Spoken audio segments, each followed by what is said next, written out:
Welcome, traveler. Come in, pull a chair close to the hearth. The rain is particularly heavy tonight, isn't it? Listen to it drumming against the stained glass of the tavern, a rhythmic, relentless sound that makes the warmth of this fire feel all the more precious. I've been waiting for a night like this to tell a story that deserves the weight of a storm. Before we begin, if you find comfort in these tales, perhaps you might consider sharing your appreciation with the guild, a simple gesture to ensure the candles stay lit and the ink stays wet. And tell me, how was your journey today? Was it good? Was it bad? Well, no matter what it was, you deserve a good night's sleep. Rest well, for you must be ready to walk the roads of Cyrodiil when the storm clears tomorrow. Now then, let's go back to the fading of the Dragonfires, the stability of the mortal world. That fragile sphere known as Mundus did not come into existence by mere chance or the simple cooling of cosmic forces. It was a peace bought with blood and maintained through a divine architecture that most mortals, in their brief and hurried lives, rarely paused to consider. To understand why the world nearly unraveled in the year 433 of the Third Era, one must look back across the vast, misty reaches of history to the First Era, a time when the heart of Tamriel was a place of profound cruelty and shimmering, terrifying magic. In those ancient days, the center of the world was ruled by the Ayleids, the Heartland High Elves. They were a civilization of unmatched sophistication, building towers of white stone and glass that seemed to reach for the very stars. Yet their beauty was a mask for a deep, spiritual rot. The Ayleids did not look to the heavens for guidance. Instead, they turned their gaze downward into the chaotic voids of Oblivion. They forged dark pacts with the Daedric princes, using the power of the voids to enslave the emerging races of men. For centuries, the ancestors of the Cyrodiils lived as nothing more than cattle, their lives spent in the shadow of bird-winged sorcerers who traded human souls for forbidden knowledge. It was out of this darkness that a woman named Alessia arose. History remembers her as the Slave Queen, but in those early years, she was simply a voice crying out in the wilderness of oppression. She saw the suffering of her people and realized that no mortal strength could ever hope to break the chains forged by Daedric masters.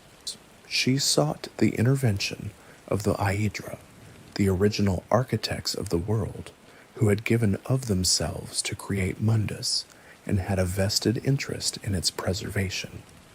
Akatosh, the great dragon god of time, heard her plea. He looked down upon the suffering of the mortals and the arrogance of the Ayleid lords who had invited the influence of Oblivion into the heart of his creation.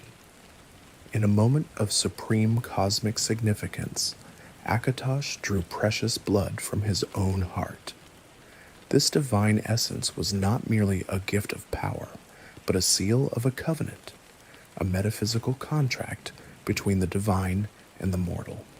He bestowed this blood upon Alessia, transforming her and her descendants into the Dragonborn. This blood was the key. It was a biological and spiritual anchor that tied the rulers of men to the protection of the gods. As long as those with the blood of the dragon sat upon the throne and remained faithful to the covenant, the gates of Oblivion would remain closed. The Daedric princes, those demon lords of misrule who hungered for the souls of mortals, would be held back by a liminal barrier, a shimmering invisible veil that separated the firmament of the mortal plane from the infinite hungry voids beyond. The physical manifestation of this divine pact was an artifact of singular importance, the Amulet of Kings, known in the ancient Aeoliad tongue as the Shem El Adabal. It was a gem of such profound power that it defied common classification. It was not merely a piece of jewelry to be worn by a monarch. It was a unique soul gem, intended to house the very souls of the dragonborn rulers when they passed from the world of the living. Over the centuries, as each emperor and the empress died, their essence was drawn into the amulet, creating a collective oversoul. This was a reservoir of ancestral wisdom and divine energy that acted as a constant reinforcement of the barrier. When an emperor wore the amulet, they were not just wearing a symbol of office, they were carrying the weight of every ruler who had come before them, their combined spirits pushing back against the darkness of the void. But the amulet was only one half of the protection. In the heart of the Imperial City, within the cold, hallowed stone of the Temple of the One, sat the Dragonfires. These were no ordinary flames. They were a metaphysical signal, a lighthouse for the spirits of the Aedra. The ritual was precise and unforgiving. Upon the death of an emperor, the fires would go out, and the barrier would begin to weaken. It was the duty of the newly crowned heir to take the Amulet of Kings and, through a ritual of coronation, relight the fires. This act was a formal renewal of the ancient pact. As the flames roared back to life, they sent a pulse of energy through the white gold tower, signaling to Akatosh that the lineage was intact and the covenant was honored. The white gold tower itself was central to this cosmic defense. Though it had been built by the Aeliads to mimic the even older adamantine tower in High Rock, it had become something far more significant under the human empires. It was an Ur-tower, a metaphysical anchor of reality. It sat at the center of the world like a needle stitching the fabric of Mundus together. By controlling the tower and the ritual within it, the Septim dynasty ensured that the mortal world remained a sanctuary, a place where time flowed linearly and the laws of nature held firm, protected from the chaotic whims of the Daedric princes. For generations, this system held. The Septim emperors, beginning with the great Tiber Septim at the end of the Second Era, maintained the tradition with a sense of solemn duty. They understood that their right to rule was not based on military might alone, but on this metaphysical necessity. They were the keepers of the gate, the wardens of the veil. The common folk of Tamriel went about their business, farming the Nibene Valley, trading in the ports of Anvil, mining the peaks of the Colovian Highlands, entirely unaware that their very existence depended on the continuity of a single bloodline and the burning of a few sacred fires in a distant temple. However, the strength of this liminal barrier was never absolute. It was contingent. It was a door that was locked, but the lock required a key that had to be turned by a living hand. Should the lineage of the Dragonborn ever fail, or should the Amulet of Kings be lost, the jaws of Oblivion would be permitted to open. The barrier would not simply vanish, but it would become porous, allowing the influence of the Daedra to seep through in ways that had not been seen since the dark days of the Aeoliad hegemony. As the Third Era progressed into its 4th century, the sense of security that had defined the Septim Empire began to feel increasingly fragile. The metaphysical foundations remained, but the political and spiritual world built upon them was aging. The people forgot the terrors of the First Era, where they began to see the Dragonfires as a quaint tradition rather than a survival mechanism. They did not see the shadows gathering in the corners of the continent, nor did they hear the whispers of a cult that had spent decades studying the vulnerabilities of the Covenant. Deep within the subterranean passages of the world, and in the secret rooms of scholars who had delved too far into forbidden lore, a terrifying realization was taking shape. The Mythic Dawn, a group dedicated to the Prince of Destruction, recognized that the entire defense of Mundus rested upon a single point of failure. If the dragon blood could be extinguished before a new heir could relight the fires, the barrier would collapse. The world would be left defenseless, a ripe fruit ready to be plucked by the Prince of Revolution. They watched the aging Uriel VII with a surgical precision, waiting for the moment when the ancient pact would finally be tested by the ultimate betrayal.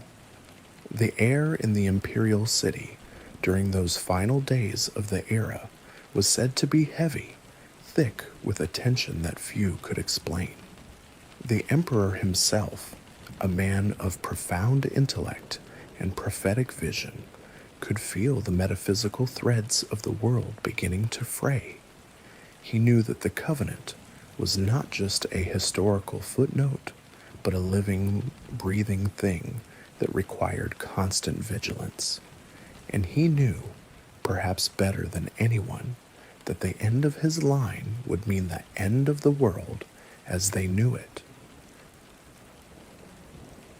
The dynasty that held the world together had its roots in the legendary figure of Martin Septim, often revered as Talos, who had unified the warring nations of Tamriel at the conclusion of the Second Era.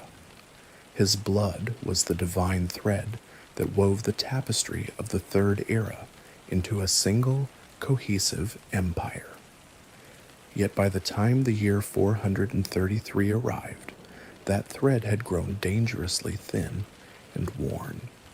The man who carried the weight of this legacy was Uriel Septim VII, an emperor whose life was defined as much by his internal shadows as by his external triumphs. He had sat upon the ruby throne for 65 long years, a period of history that saw the empire reach its ultimate zenith before beginning its slow, agonizing descent into the twilight. But Uriel VII was not the same man who had first donned the crown. His soul had been tempered, perhaps even broken, by the harrowing events of the imperial simulacrum. For 10 agonizing years, the throne of the empire had been stolen by the traitorous battle mage Jaeger Tharn, who had used the subtle and treacherous arts of illusion magic to masquerade as the emperor himself. During that decade of darkness, the true Uriel had been cast into a realm of imprisonment, far from the light of the sun and the comfort of his people, while a pretender ruled in his stead. This period of displacement left a permanent, indelible mark upon the emperor's psyche.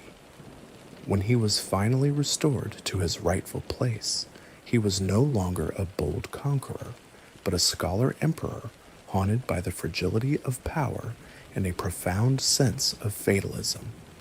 He became a man who looked less at the physical world in front of him and more into the murky, shifting depths of prophetic visions, seeking answers in the tides of fate that he felt were pulling him toward an inevitable end. As the year 433 of the Third Era dawned, the Emperor's dreams became more vivid and more terrifying. He saw the end of his line, the cooling of the sacred fires, and the rise of a darkness that no sword could pierce. These were not the idle wanderings of an old man's mind, but genuine premonitions of the shadow war being waged by a secretive and sophisticated cult. This organization, operating with a cold and surgical precision, had already begun the first stage of the Great Crisis. They recognized that the liminal barrier was maintained by the dragon blood, and they understood that to break the world, they must first break the family of the Dragonborn.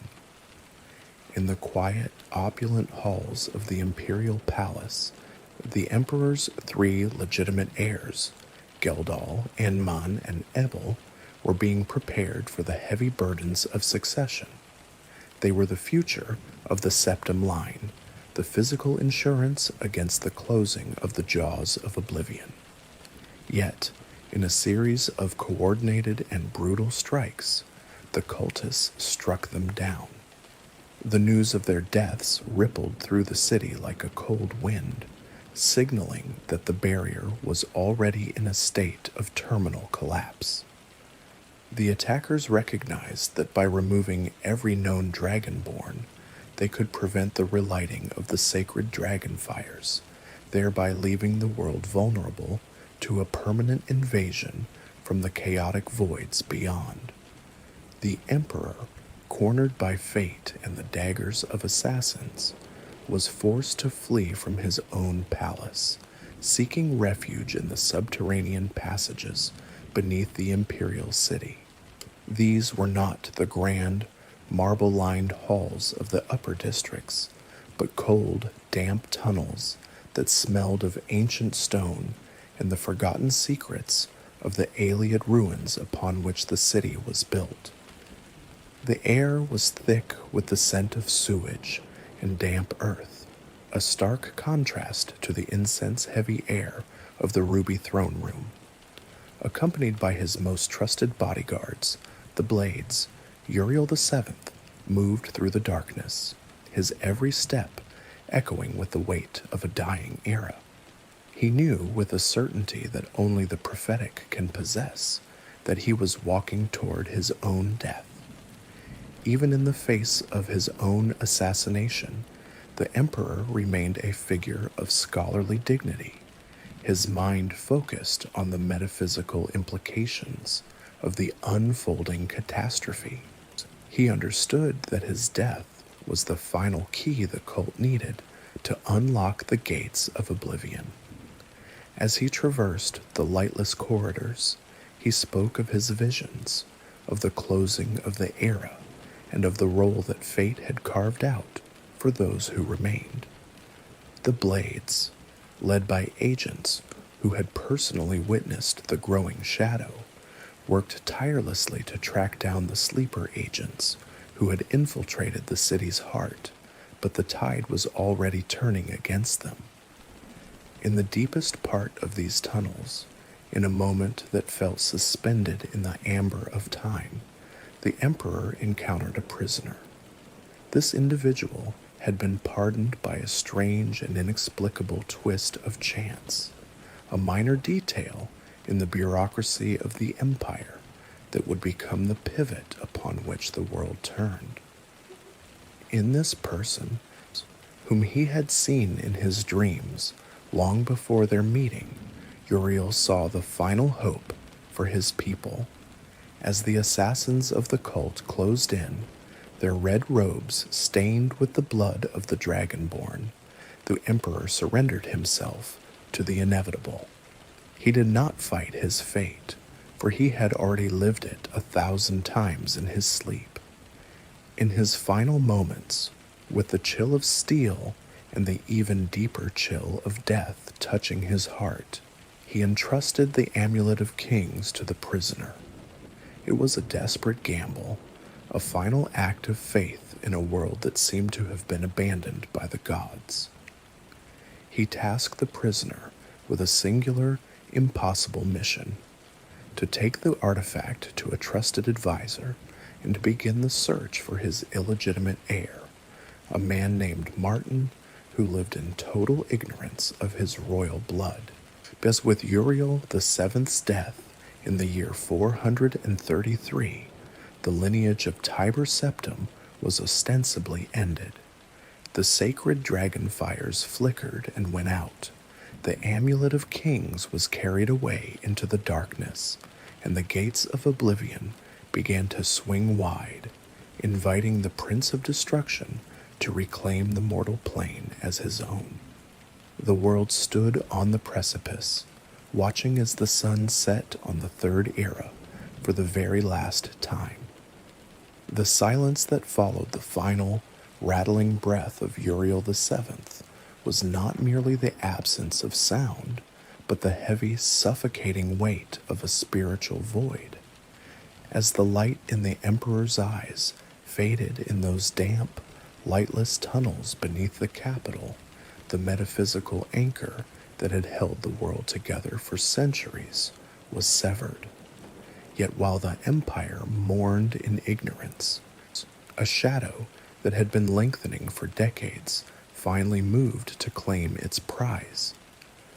This shadow was known as the Order of the Mythic Dawn, a Daedric cult of such unprecedented sophistication and terrifying organization that it stood apart from any common gathering of dark worshippers the world had ever seen.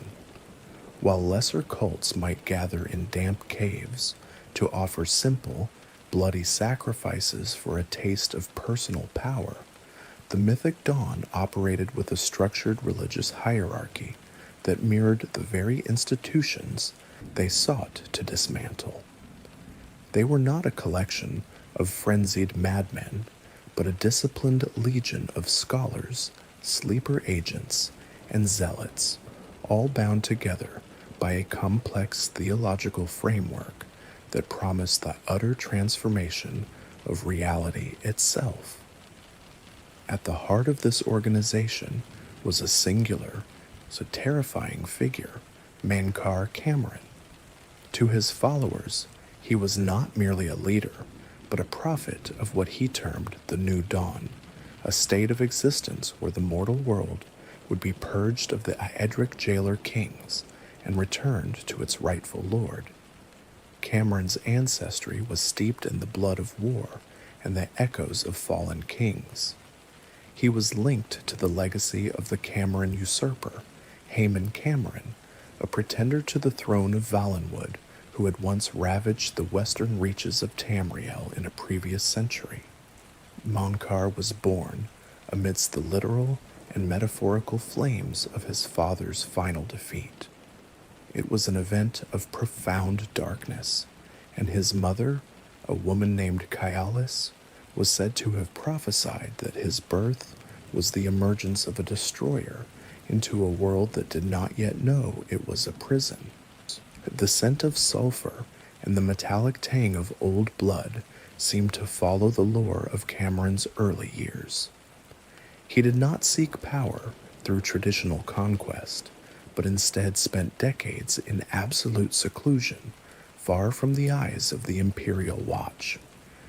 During this long silence, it was whispered that he was tutored by none other than the Prince of Destruction himself, who gifted him a masterwork of pure Daedric energy, a forbidden tome that served as the cult's primary scripture.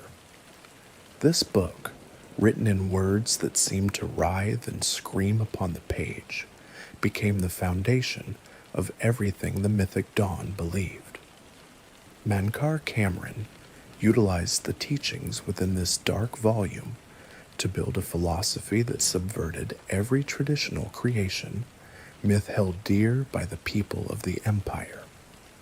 The cult's dedication was directed toward Mehrunes Dagon, to the Prince of Destruction, Revolution, and Energy. In the eyes of the Mythic Dawn, Dagon was not a monster to be feared, but a liberator who represented the raw, transformative power of change.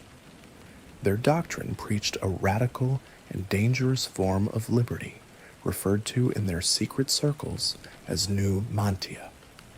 They argued that mortal life was nothing more than a carefully constructed prison, a cage of flesh and bone designed by the Aedra to keep spirits bound to the mundane world. To Cameron and his followers, the gods of the Eight Divines were not protectors, but jailers who had stolen the world from its true masters. They believed that through the total destruction of the current order, the faithful could transcend their mortal limitations and reach a place of eternal sanctuary, a realm of light and perfection they called paradise. The process of joining this secret society was a slow and meticulous descent into madness. Initiation was not a matter of a single ritual, but a long journey of study and intellectual corruption.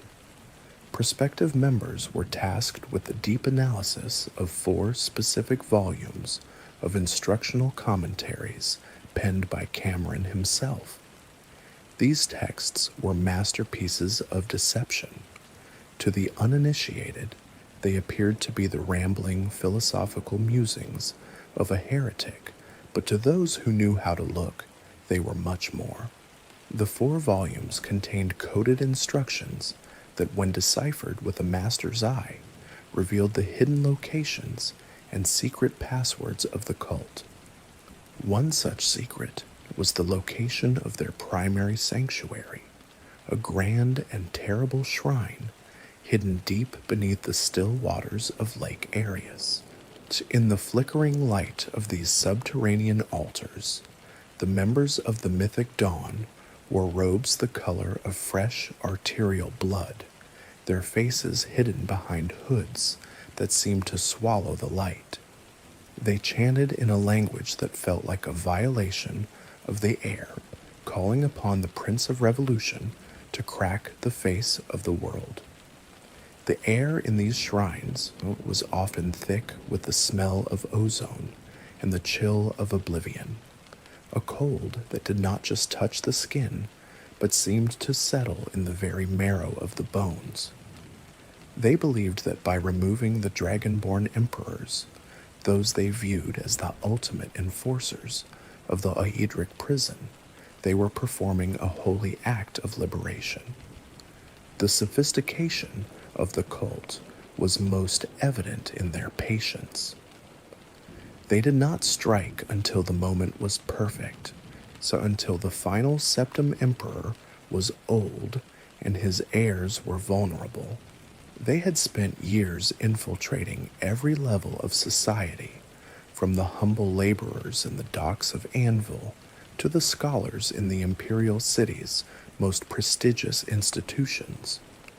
This internal rot meant that when the first gates finally began to tear across the horizon, the Empire was already paralyzed from within. The Mythic Dawn did not see themselves as villains. They saw themselves as the architects of a new era, the heralds of a dawn that would burn away the lies of the past and leave only the worthy to inhabit the world that remained. As the Dragonfires remained dark and the Amulet of Kings vanished into the hands of the prophet, the Mythic Dawn's vision began to manifest in the physical world. The atmosphere of Tamriel grew heavy with the weight of the coming storm. In the secret places of the world, the cultists prepared their final rites, knowing that the Prince of Destruction was now only a thin veil away from the mortal plane. They waited for the signal, for the moment when the great gates would open, and the revolution they had dreamed of in the dark would finally consume the light of the sun. The new dawn was no longer a prophecy. It was a reality that was beginning to bleed into the world, one drop of Septim blood at a time. The reality of this unfolding catastrophe was anchored in a singular, terrifying object that served as the heartbeat of the cult's conviction. This was the Forbidden Tome, the holy scripture of the Mythic Dawn, known as the Mysterium Xarxes. To look upon its pages was to invite a slow and agonizing erosion of the soul, for it remained one of the most dangerous and volatile artifacts in the entire history of the world. It was not a book bound by mortal hands or written with conventional ink. Instead, the legends whispered by those few scholars who dared to study its origins claimed it was written in the deserts of rust and wounds by the hand of Mehrunes Dagon himself. Its very pages were said to be made of razor-fed words, sentences that did not merely convey information, but seemed to physically and spiritually sear the mind of any reader who approached them without the proper dark preparation. It was through the power of this book that Mankar Cameron was able to achieve the impossible, carving out his own pocket plane within the infinite voids of Oblivion, a realm he called Gaia Alata, or Paradise, which functioned as both a sanctuary for his chosen followers and a concentrated focal point for the cult's growing power. The philosophy contained within the Mysterium Xarxes was a radical subversion of every traditional creation myth taught in the great chapels of the Empire.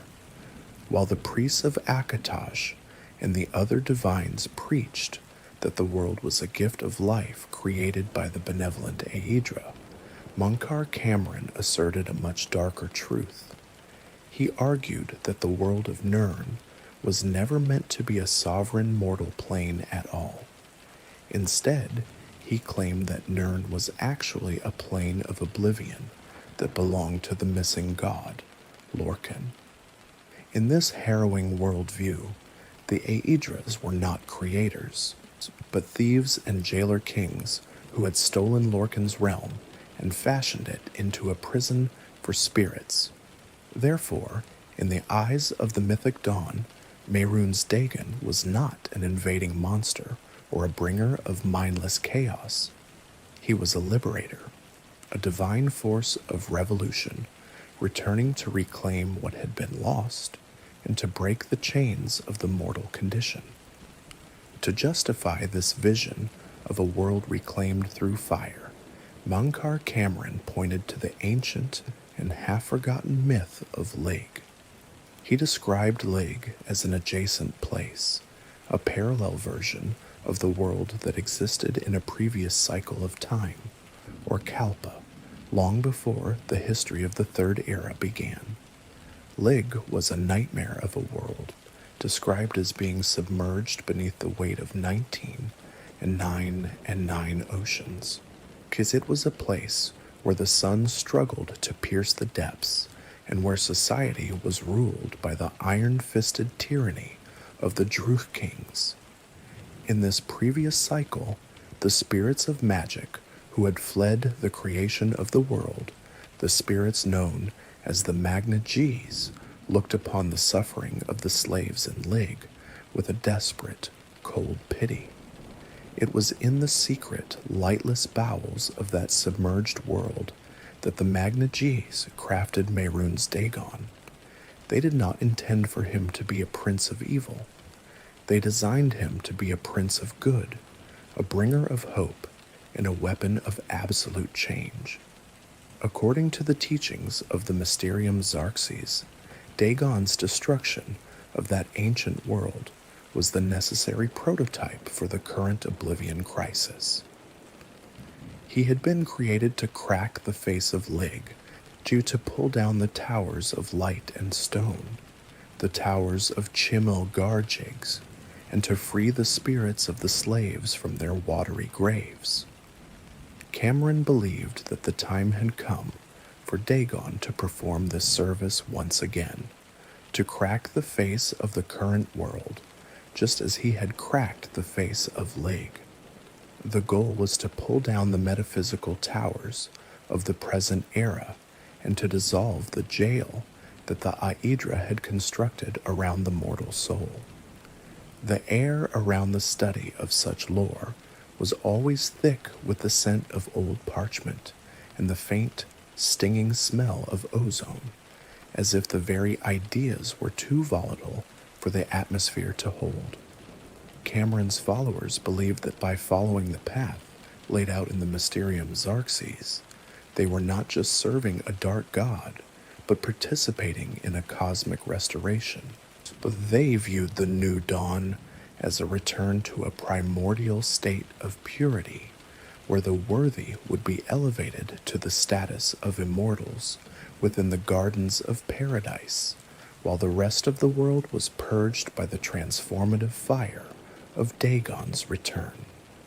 This was the intellectual engine that drove the cult forward, the belief that they were the only ones who truly understood the history of the universe, and the only ones brave enough to do what was necessary to liberate it from the grip of the dragon god of time. As the emperor's blood cooled on the stones of the capital, the words of the Mysterium Xerxes began to manifest in the physical world, and the first true breach of the barrier was prepared in the quiet, unsuspecting city of Kvatch. The peace of the Gold Coast was not broken by a gradual decline, but by a sudden and violent sundering of reality that began in the year 433 of the Third Era. While the assassinations within the lightless tunnels of the Imperial City had been a covert and surgical strike against the Septim lineage, the events that unfolded upon the high plateau of Kvatch served as a thunderous public declaration of war by the order of the Mythic Dawn. Kvatch, a city of ancient stone and proud tradition, sat as a sentinel over the rugged beauty of the Colovian Highlands. It was a place where the air was typically crisp and clear, carrying the scent of mountain pine and the distant salt of the Sea of Ghosts. Its people were Colovians, a hardy and martial folk who prided themselves on their self-reliance and their devotion to the dragon god of time, Akatosh. Yet saw all the martial prowess and thick stone walls in the world provided no defense against a catastrophe that was metaphysical in its origin. The catastrophe began not with the marching of an army, but with a shimmering distortion in the very air outside the city walls.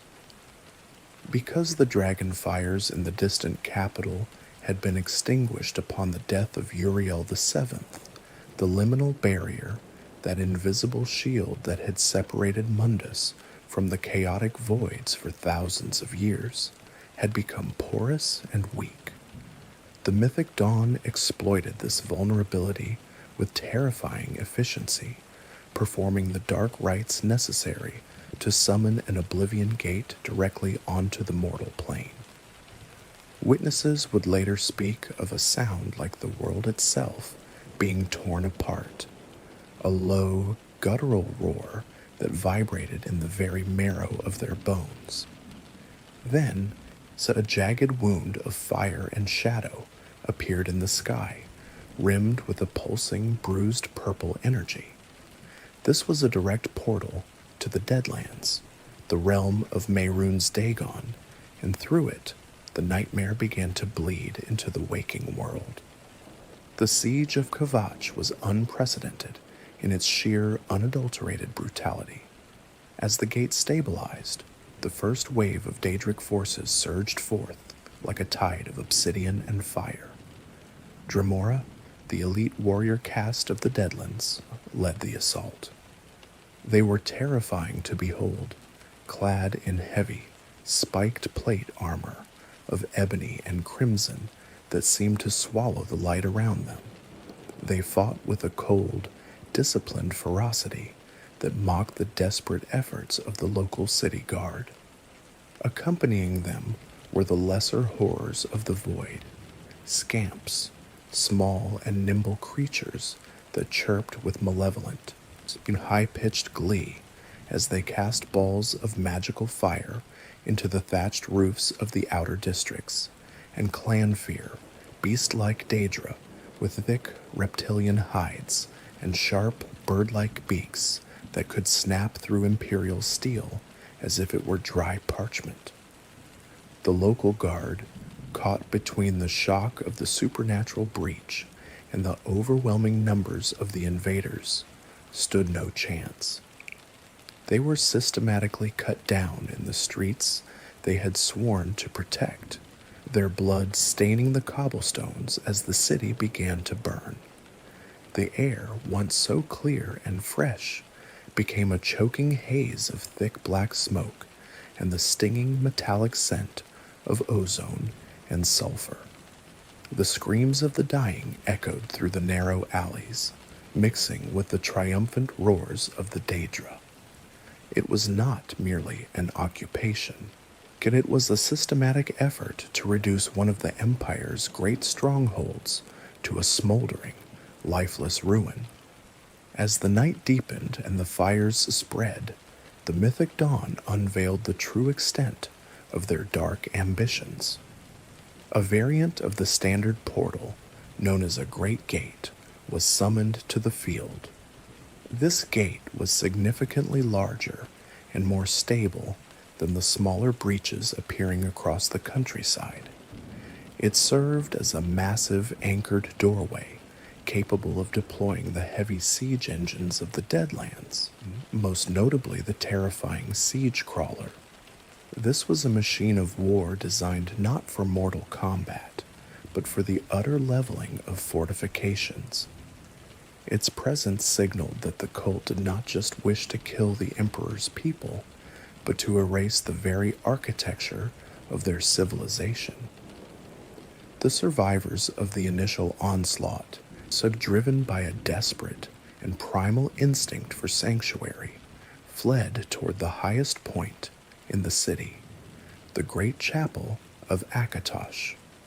Within those hallowed stone walls, beneath the gaze of the patron deity of the Empire, they huddled in the darkness, praying for a miracle that seemed increasingly unlikely.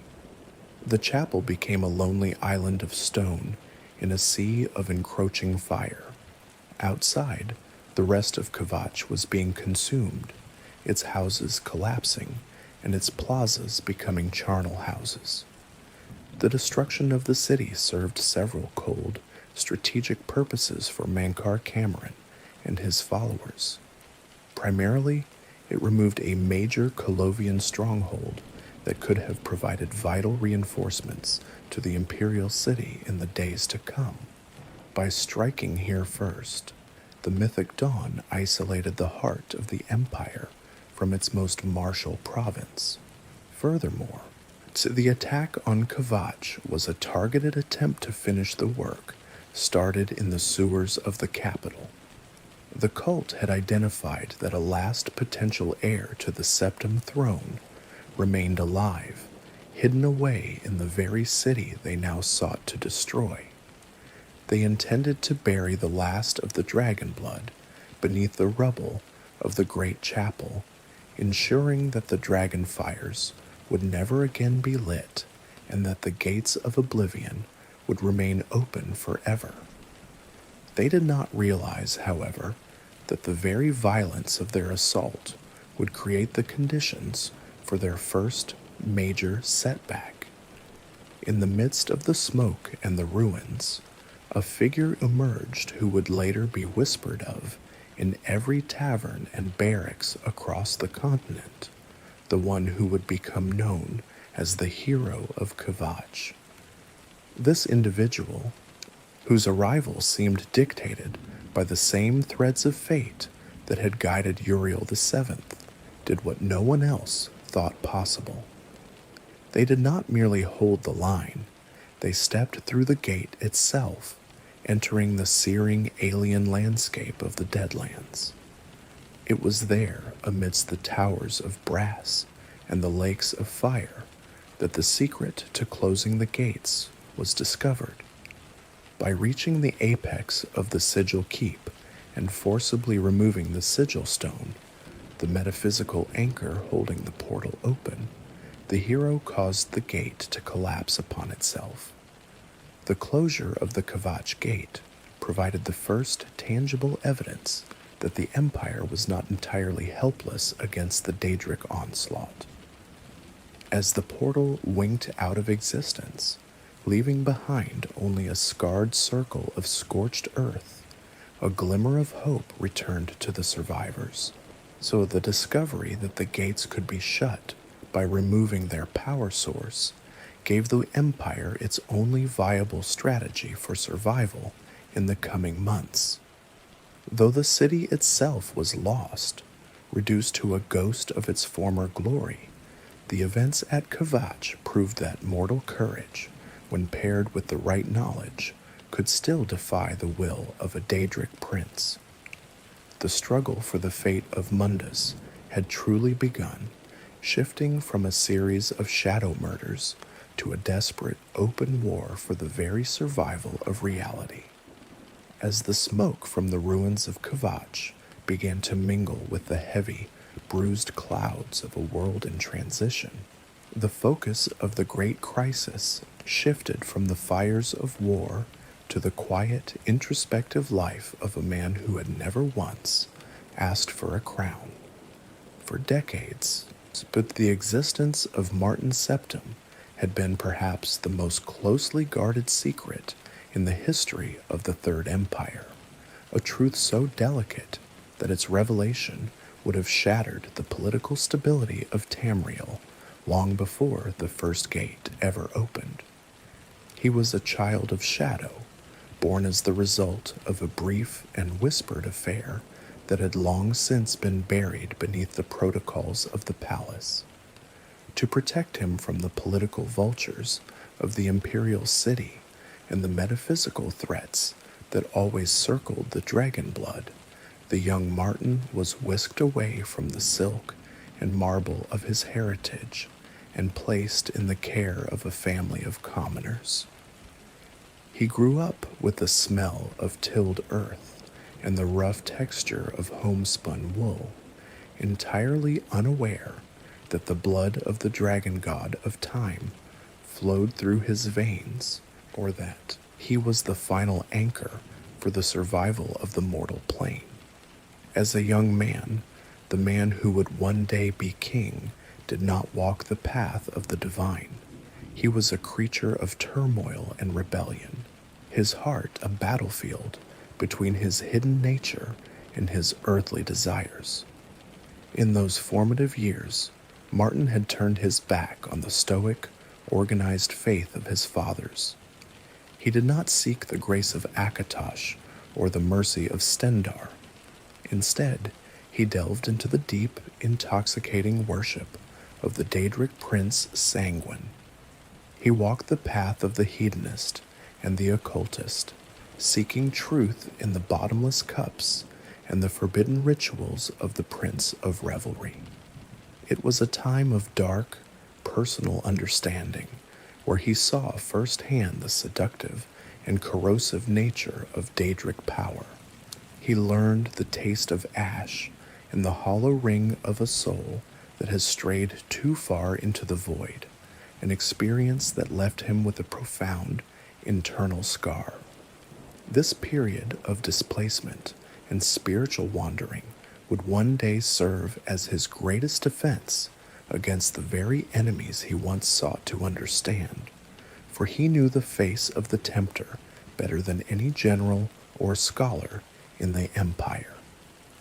By the time the year 433 of the Third Era arrived, those wild years were a ghost that followed him through the quiet, hallowed halls of the great chapel of Akatosh in Kvatch. He had eventually found his way back to the light, trading the chaotic revelries of his youth for the rhythmic, steady tolling of the chapel bells and the scent of beeswax and old parchment. He was a humble priest of Akatosh, respected by his congregation for his quiet wisdom and his unassuming nature. He spent his days in prayer and his nights in study, entirely unaware that the man he called emperor in his daily prayers was actually his own father. He lived a life of quiet service, finding peace in the simple rituals of the priesthood and the scholarly pursuit of the divine. When the sky over Kvatch finally tore open and the fires of oblivion began to rain down upon the city, Martin did not reach for a sword, nor did he hide in fear. He stood among his people, a shepherd in a storm of wolves, leading the terrified survivors to the sanctuary of the stone walls, while the world he knew was reduced to smoldering ash.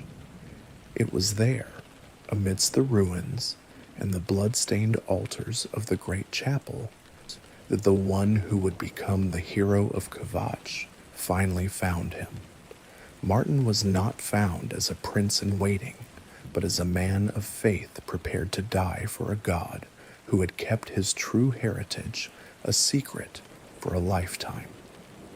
The rescue from the ruins was a frantic, desperate escape through a city that had become a literal hellscape, and the weight of his destiny began to settle upon him the moment he stepped beyond the city walls. The journey from the smoldering plateau of the Gold Coast to the frozen, jagged peaks of the Gerald Mountains was a journey across the very soul of a man. Relocated first to the modest stone walls of Waynan Priory, and then to the ancient, Akaviri-designed fortress of Cloud Ruler Temple, Martin was forced to reconcile his quiet life of faith with the crushing cosmic responsibility of the Ruby Throne. He proved to be an atypical Septim in every sense. Where his ancestors might have been conquerors who sought the glory of the battlefield and the expansion of borders, Martin was a scholar and a mage. He was a man who felt more at home in the dim, dust-moted light of a library than in the cacophony of a war camp. He was more comfortable with a pen than a blade, more at peace with a complex spell than a tactical map. At Cloud Ruler Temple, surrounded by the blades who had sworn their lives to his protection, Martin did not spend his time preparing for a coronation. He prepared for a metaphysical war. The air at the temple was thin and carried the sharp, biting chill of the eternal snows that clung to the mountainside. From the high battlements, one could look out over the vast expanse of Cyrodiil, seeing the distant, bruised smoke of 100 fires where the gates of Oblivion continued to open. For Martin, this view was a constant haunting reminder of the cost of his existence. He often stood in the silence of the night, watching the stars, and wondering why the gods had chosen a repentant servant of Sanguine to be the savior of the world. Within the high, cold halls of the temple, Martin turned his intellect toward the darkest and most essential task of the war effort. Using his old knowledge of Daedric linguistics, knowledge bought with the regrets of his youth, he set out to decipher the forbidden tome that had been recovered from the cult's inner circle. This book, the Mysterium Xarxes, was a thing of malevolent life. Its pages were not made of skin or paper, but of a substance that felt like cold, solidified smoke, and the ink was a dark, impulsing crimson that seemed to shift and crawl whenever a reader looked away. Martin spent hours staring into the deserts of rust and wounds that the book described, his eyes aching from the strain of reading words that were designed to sear the mind of the unprepared. He worked with the patience of a man who knew that a single error in translation could mean the literal end of time. He kept a bowl of cold water nearby to soak his hands when they began to feel the phantom heat of the Daedric energy, and the scent of ozone perpetually hung around his desk.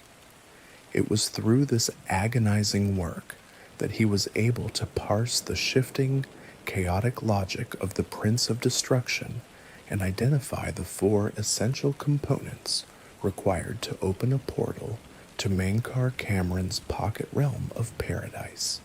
He was the philosopher king the Empire never knew it needed, a man who recognized that the relighting of the Dragonfires was not just a political act of succession, but a spiritual necessity required to preserve the very fabric of reality.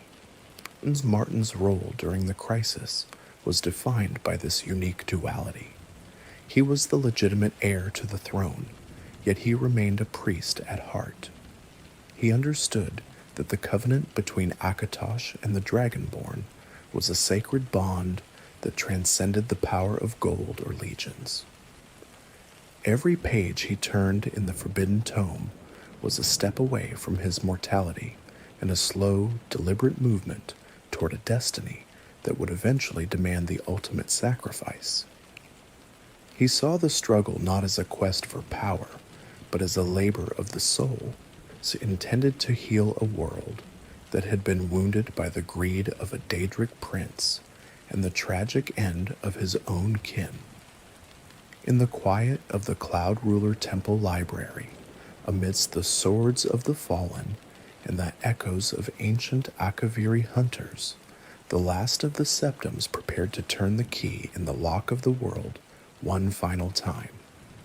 Standing as the silent, steel-clad witnesses to this unfolding spiritual labor were the Blades, an order of warriors whose own history was as deep and scarred as the mountains they now inhabited.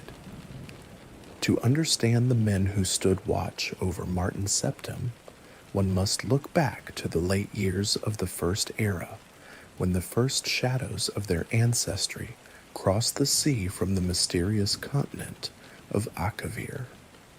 They did not arrive as protectors, but as the Dragon Guard, or a relentless group of dragon hunters who invaded the shores of Tamriel with a singular driving purpose: to find the one they called the Chief Dragon Slayer, the Dragonborn.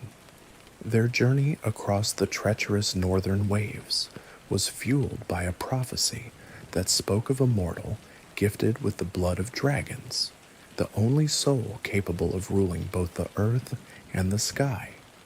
It was at the freezing, narrow battle of Pale Pass that these foreign hunters finally encountered the manifestation of their destiny in the form of Raymond Cyrodiil. When they heard his shouting voice echo against the jagged stone of the pass, a power that resonated with the very core of their ancient traditions, they did not strike.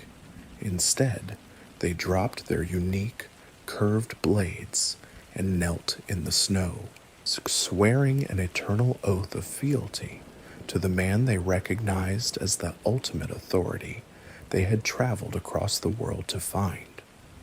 By the time of the Third Era, the Dragon Guard had evolved into the secretive and elite organization known as the Blades, serving as the Emperor's personal agents, his most trusted bodyguards, and his primary intelligence network. They had become a shadow within the Empire, operating independently of the sprawling Imperial Legion and the political maneuverings of the Elder Council.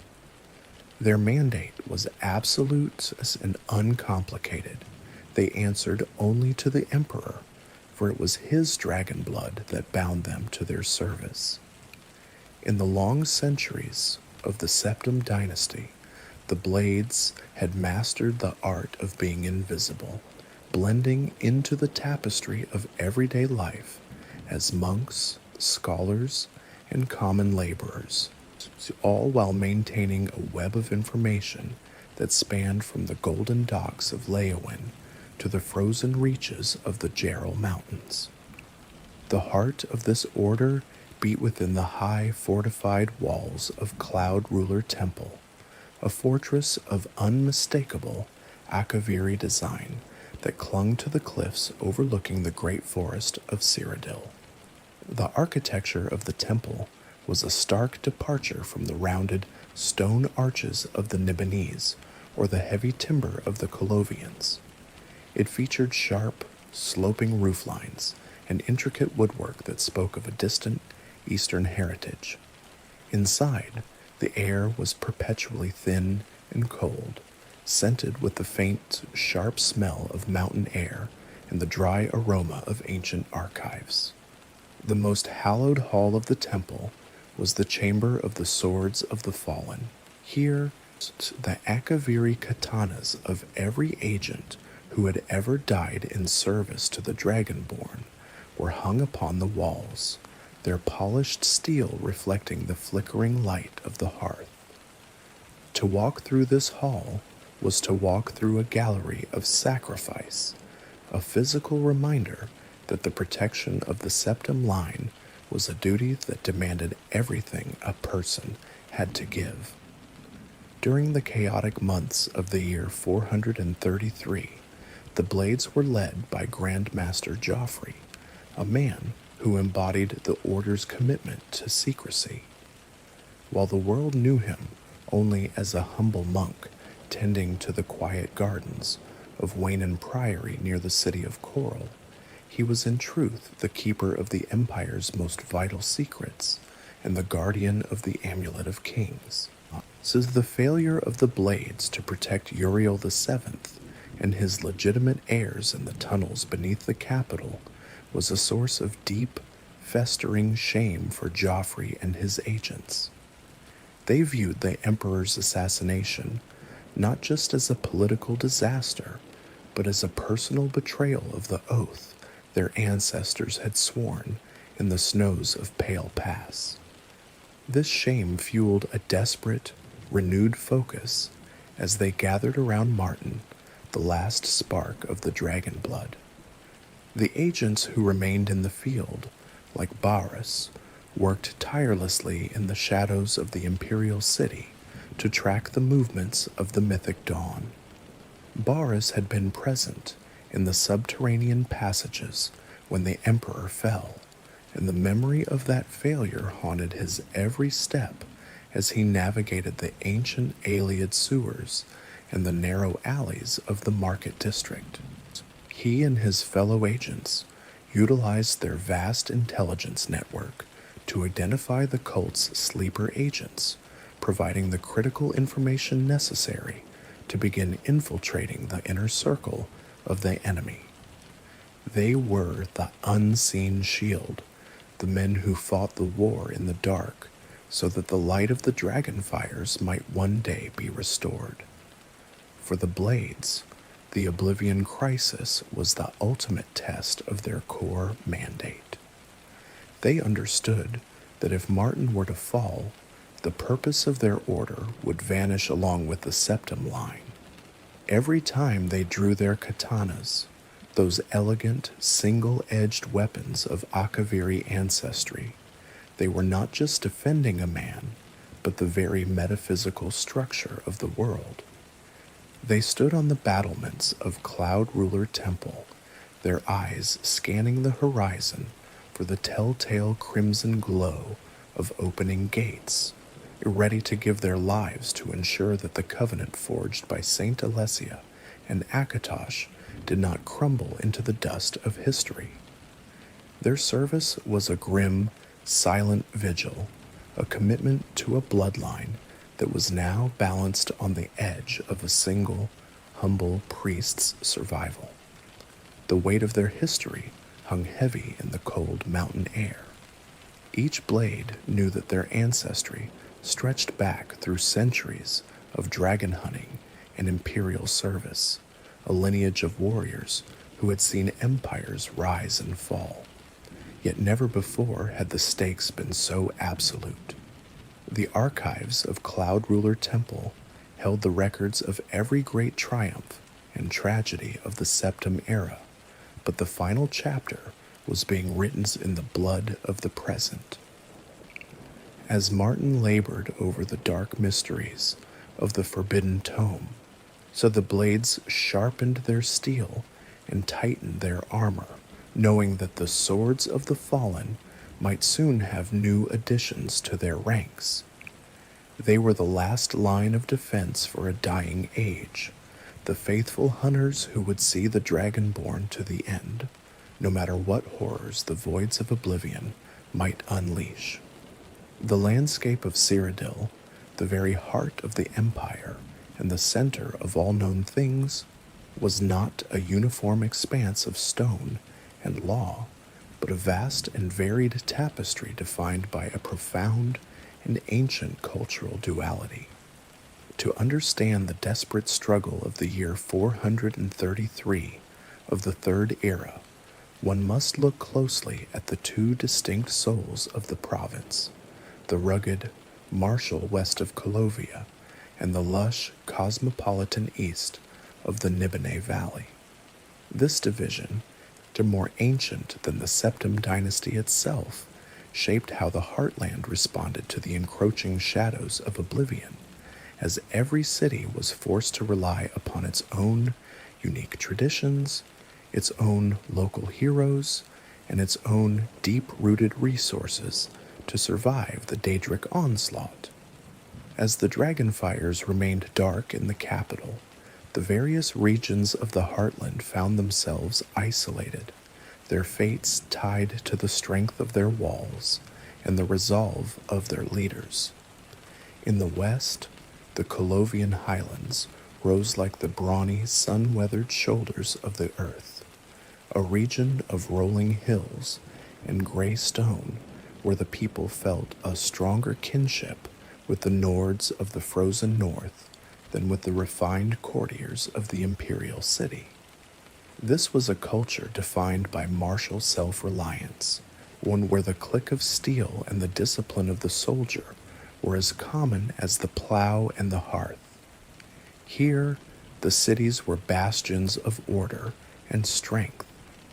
Coral, nestled near the whispering edge of the great forest, served as a primary hub for the Fighters Guild and was the site of the humble Waynan Priory, making it a critical and sturdy link in the Empire's defensive chain.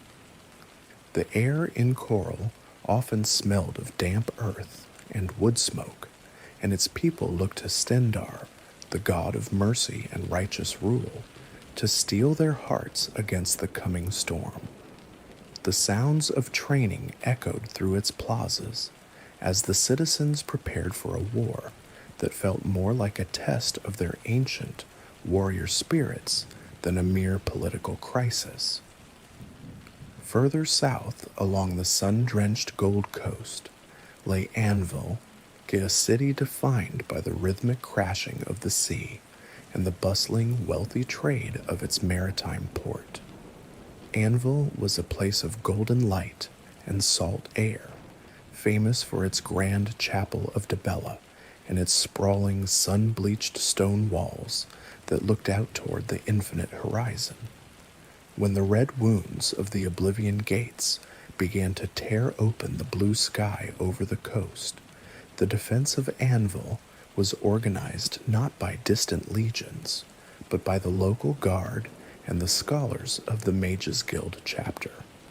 These mages, specializing in the delicate and life-saving arts of restoration magic, worked tirelessly to mend the wounds of those who fought the fires, their spells shimmering like the reflection of the sun on the water.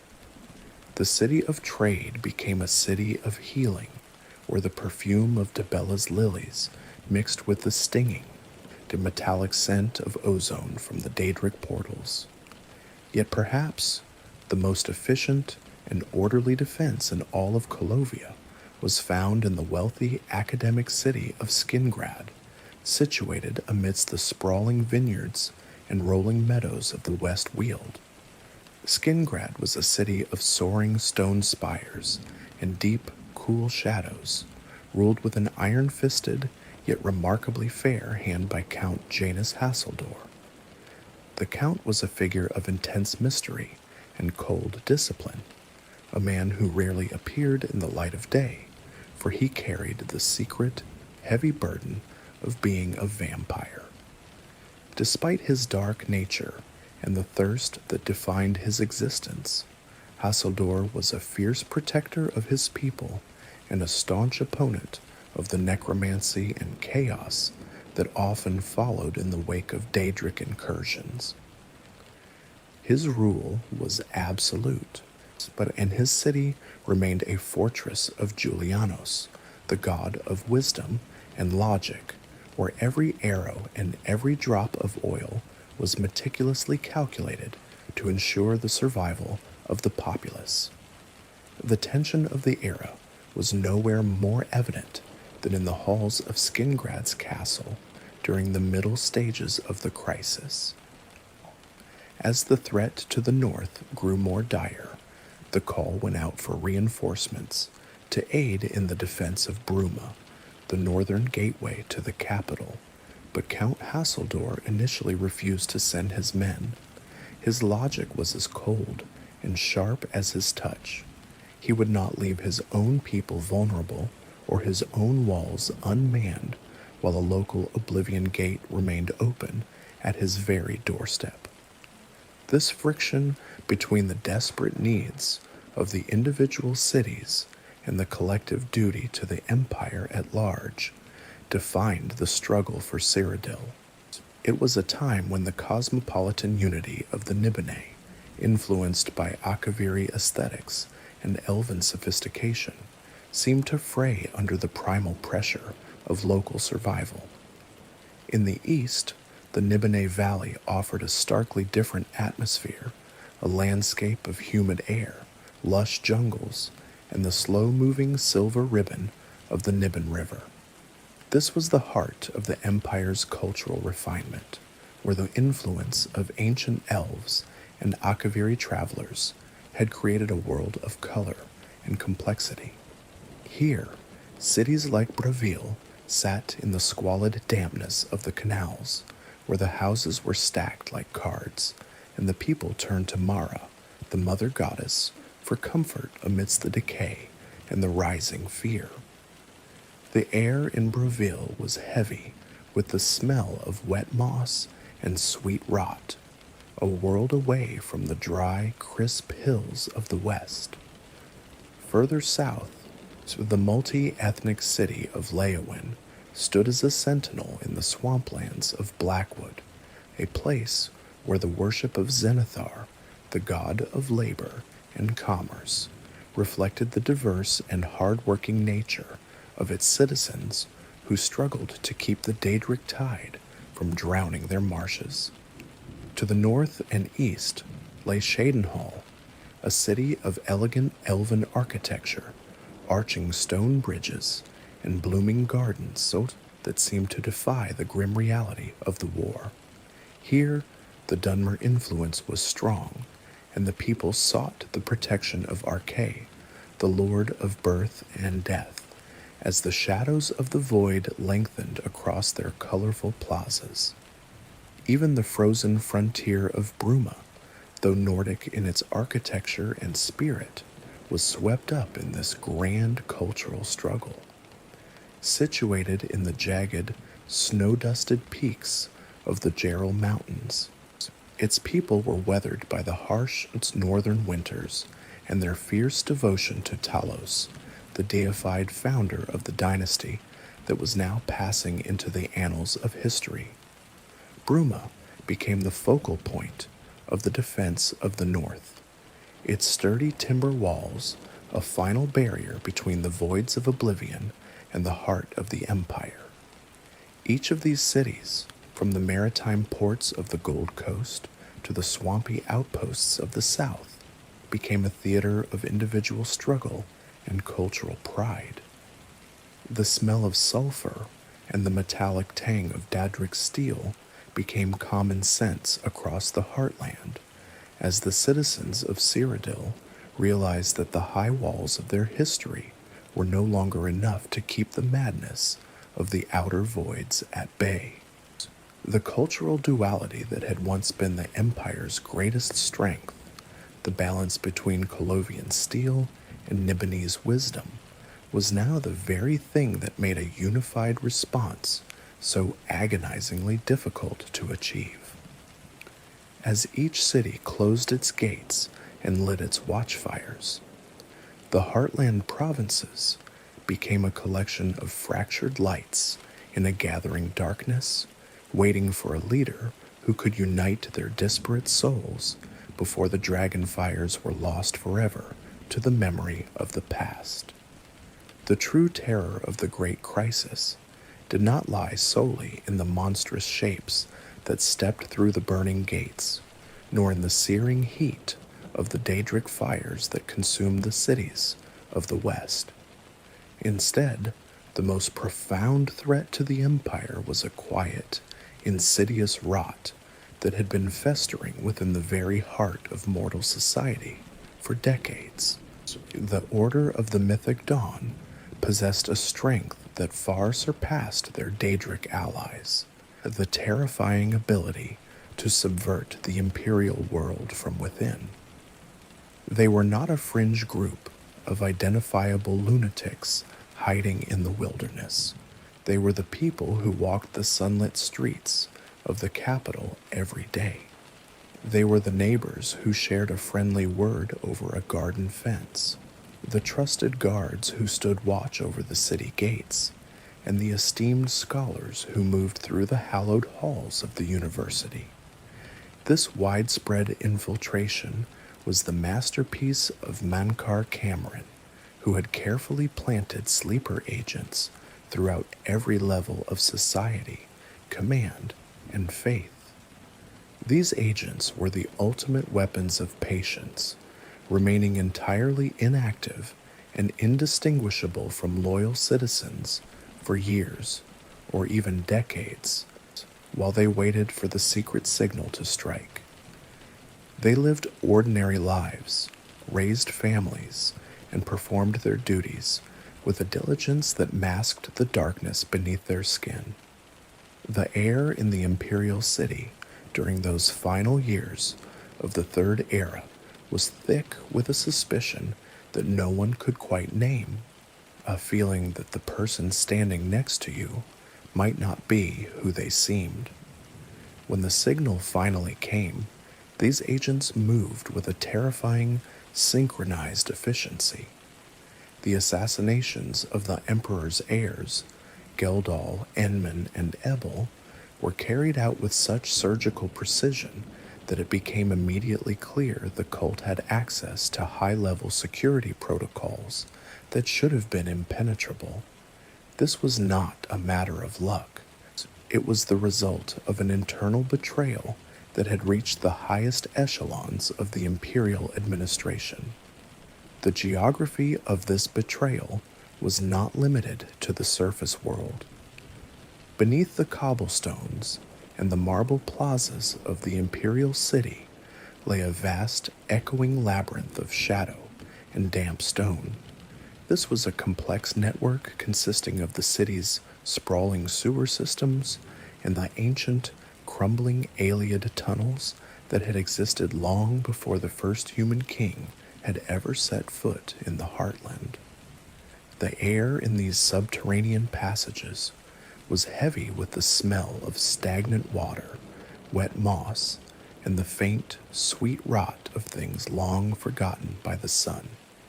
It was within this lightless world that the Mythic Dawn moved entirely undetected, bypassing the Imperial Watch and the locked gates of the city districts.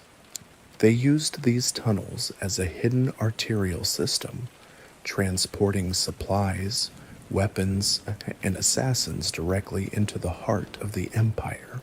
Agent Baris, who had survived the initial attack on Uriel Septim VII, eventually discovered that the cult had turned the very foundations of the city into a staging ground for its destruction. The sound of dripping water and the scuttle of vermin in the dark became the background music for the cult's final preparations.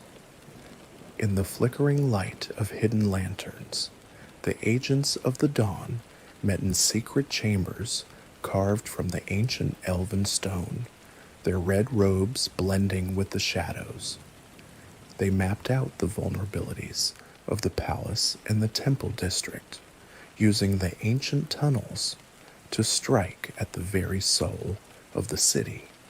This subterranean network allowed them to maintain a presence in the capital even as the Legion searched the countryside for their shrines.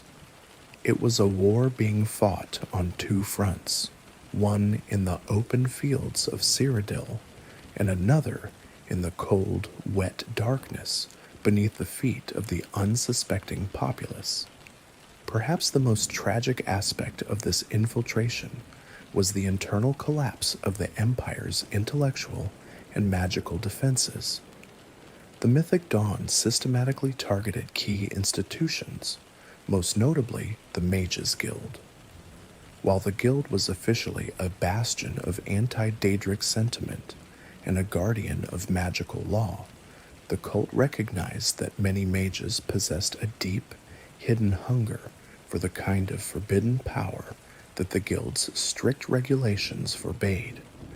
The agents of Cameron moved through the guild's libraries and laboratories like a slow-acting poison. They did not offer simple wealth or status. They offered the liberating knowledge found within the dark pages of the Mysterium Xarxes.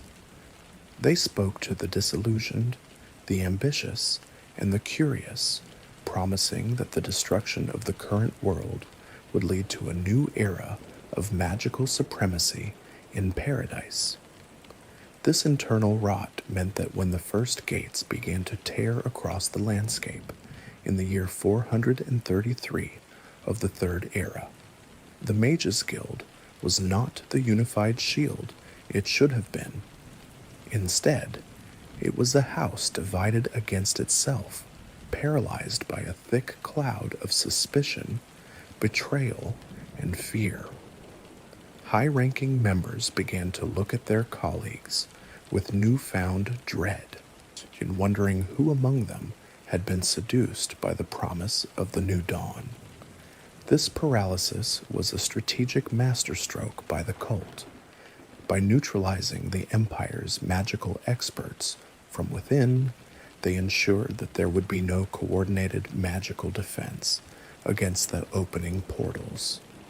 The very scholars who should have been researching the means to close the gates were instead looking over their shoulders, waiting for a dagger in the back. The atmosphere of the Heartland provinces shifted from one of ordered peace to one of pervasive paranoia. Every tradition, every guard patrol, and every scholarly debate was now viewed through the lens of potential betrayal. The Mythic Dawn had turned the Empire's own openness and its own institutions against it.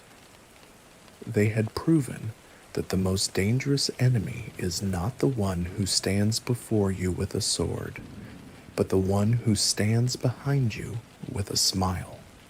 As the crisis deepened, the realization took hold that the war was not just being fought against the princes of Oblivion, but against the very neighbors who had once been friends. The path of the dawn was paved with the broken trust of a civilization, a psychological trauma that would linger long after the fires of the gates had been extinguished. The Empire was being eaten alive by its own shadows, a process of subversion that left the world vulnerable and gasping for breath as the Great Gate of the North began to take shape. The biting, crystalline air of the northern frontier offered no sanctuary from the encroaching rot, for the shadows that had subverted the south were now ready to break the north through sheer, overwhelming force. High within the jagged, snow-dusted peaks of the Gerald Mountains, the city of Bruma stood as a lonely sentinel of stone and ancient timber, its rugged silhouette etched against a sky that had grown bruised and heavy with the weight of the coming storm. This was the northernmost reach of Cyrodiil, a place where the border of Skyrim was felt in every freezing gust of wind and every steep, sloping roofline designed to shed the relentless mountain snows. The people here were largely Nordic, a folk whose blood was as cold and steady as the glaciers that clung to the high passes, and whose culture of martial pride and quiet endurance made them the ideal guardians for the Empire's final hope. Yet by the year 433 of the Third Era, even the iron-willed defenders of Bruma could feel the metaphysical threads of the world fraying around them. For their city had been marked for destruction by the prophet of the new dawn. The Order of the Mythic Dawn, led by the calculated genius of Mankar Cameron, identified Bruma as the primary obstacle to their final, absolute victory.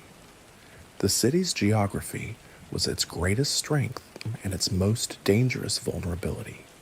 It sat as the gateway to the hidden fortress of Cloud Ruler Temple, the sanctuary where the last heir of the Septim bloodline labored over forbidden texts.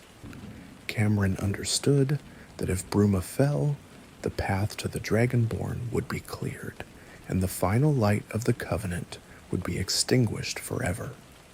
To ensure the city's total erasure, the cult did not plan a simple raid or a standard siege. Instead, they orchestrated the opening of a phenomenon known as a Great Gate. This was not the common, jagged wound in reality that had become a terrifyingly frequent sight across the heartland, but a colossal rupture in the firmament, a massive anchored doorway of swirling fire and obsidian that hummed with a resonance that shook the very foundations of the mountain. The Great Gate was designed with a singular, horrific purpose: to deploy the Worldbreaker, a Daedric siege engine of such immense and terrible proportions that it dwarfed any machine of war ever conceived by mortal minds. The Worldbreaker was a mountain of brass, iron, and pulsating flesh, a crawling fortress of destruction that moved with a slow, grinding inevitability toward the city walls. It was said that a single shot from its central arcane cannon could level the heavy stone fortifications of an Imperial City in a heartbeat, thus turning the pride of centuries into a smoldering pile of rubble and ash. As the Great Gate began to stabilize on the snowy plains outside Bruma, the air filled with the stinging, metallic scent of ozone and the thick, choking aroma of sulfur, a combination that signaled the end of the world was no longer a prophecy, but a physical presence approaching the gates. In the face of this mechanical and metaphysical nightmare, Martin Septim proved himself to be a leader of profound and desperate courage. Recognizing that the scattered and weary forces of the Empire lacked the military strength to take such a Daedric fortification by storm, he orchestrated a plan that bordered on the suicidal. He understood that the Great Gate would only open fully if the Daedra believed they had the opportunity to strike a killing blow against the heart of their enemy. Thus, the philosopher king, the man who had spent his life in the quiet service of the gods, donned the heavy steel of the Septim Emperors and led a combined force of Bruma guards and reinforcements from the various cities of Cyrodiil into a direct confrontation outside the walls. He offered himself as bait, a living symbol of the dragon blood, standing in the open snow, luring the Prince of Destruction into revealing his ultimate weapon. The resulting battle for Bruma was the most significant and brutal military engagement of the entire Oblivion Crisis, a chaotic bloodbath where the line between the mortal plane and the voids of the dead was blurred by fire and steel.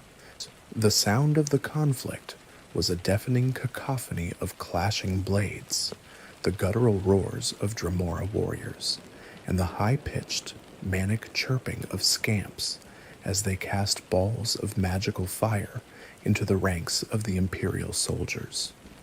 The snow, once a pristine white blanket, was quickly stained a deep arterial crimson as the defenders of the North fought with the ferocity of men who knew there was nowhere left to retreat. Martin Septim stood at the center of this carnage, his voice raised not in the commands of a general, but in the steady, rhythmic chants of a mage priest, his magic shielding his men from the worst of the Daedric onslaught. The Imperial forces held the line with a tenacity that defied all logic, to their shields interlocking against the tide of obsidian-clad invaders, just long enough for the final part of the gambit to be played. As the Great Gate roared into full existence, and the massive silhouette of the Worldbreaker began to emerge from the swirling mists of the portal, the individual known to history as the Hero of Kvatch stepped forward. While the army fought and died in the freezing mud of the battlefield, the hero entered the Great Gate alone, crossing the threshold into the searing alien landscape of the Deadlands. The mission was a race against time and the crushing weight of a collapsing reality. The hero had to navigate the inner sanctum of the Great Gate and recover the Great Sigil Stone, the massive metaphysical anchor that held the portal open.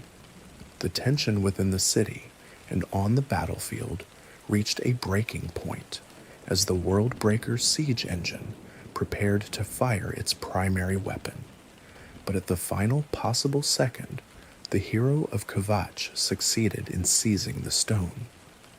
The collapse of the Great Gate was a spectacular and violent event, a shockwave of released energy that threw both man and Daedra to the ground and sent a pillar of light screaming into the darkened sky. As the portal winked out of existence, the massive siege engine was severed, its brass limbs crumbling into the snow, and its Daedric fires extinguished by the sudden, absolute void. The victory at Bruma did more than just save a city from total annihilation. It provided Martin Septim with the final, essential component, the Great Sigil Stone, needed to complete the ritual to enter Mankar Cameron's pocket realm of paradise. This engagement proved to the people of Tamriel that even the most powerful and terrifying Daedric fortifications could be overcome through a combination of mortal courage and strategic brilliance. The memory of the battle would linger in the halls of Bruma for generations, told in the firelight by those who had witnessed the philosopher king standing defiant against the shadow of a god. Yet even as the survivors gathered their wounded and the smoke from the Great Gate began to clear, a new and different kind of darkness was stirring in a corner of the voids that Dagon did not control. While the Heartland celebrated its survival, a separate but equally significant event was unfolding in the realm of madness, where the cycle of an era was threatening to consume the very concept of order itself. While the fires of Mehrunes Dagon scorched the heart of the Empire, and the desperate defense of Bruma consumed the attention of the mortal world, a separate but equally significant event was unfolding in a corner of Oblivion far removed from the Prince of Destruction. This was the Shivering Isles, the realm of Sheogorath, the Daedric Prince of Madness. To understand the cosmic gravity of this moment, one must step away from the sulphurous heat of the Deadlands and enter a world that was as beautiful as it was terrifying, a place where the very air was thick with the scent of wild mushrooms, damp moss, and the metallic tang of a mind unspooling. The Shivering Isles were not a singular landscape of misery, but a reflection of the dual nature of madness itself, divided into two distinct regions that stood in perpetual, vibrant opposition. To the north lay Mania, a region that reflected the colorful, creative, and overwhelming side of a fractured psyche. Here, the sky was a canvas of impossible hues, swirling purples, deep oranges, and electric blues that seemed to pulse with an inner life. The flora of Mania was a riot of oversized fungi and glowing plants that hissed and whispered in the wind, governed by a duke or duchess who oversaw a society of artists, eccentrics, and those who had lost themselves to the heights of euphoria. In contrast, the southern reaches of the Isles were comprised of dementia, a gloomy, swampy, and paranoid landscape that reflected the darker, more psychotic aspects of madness.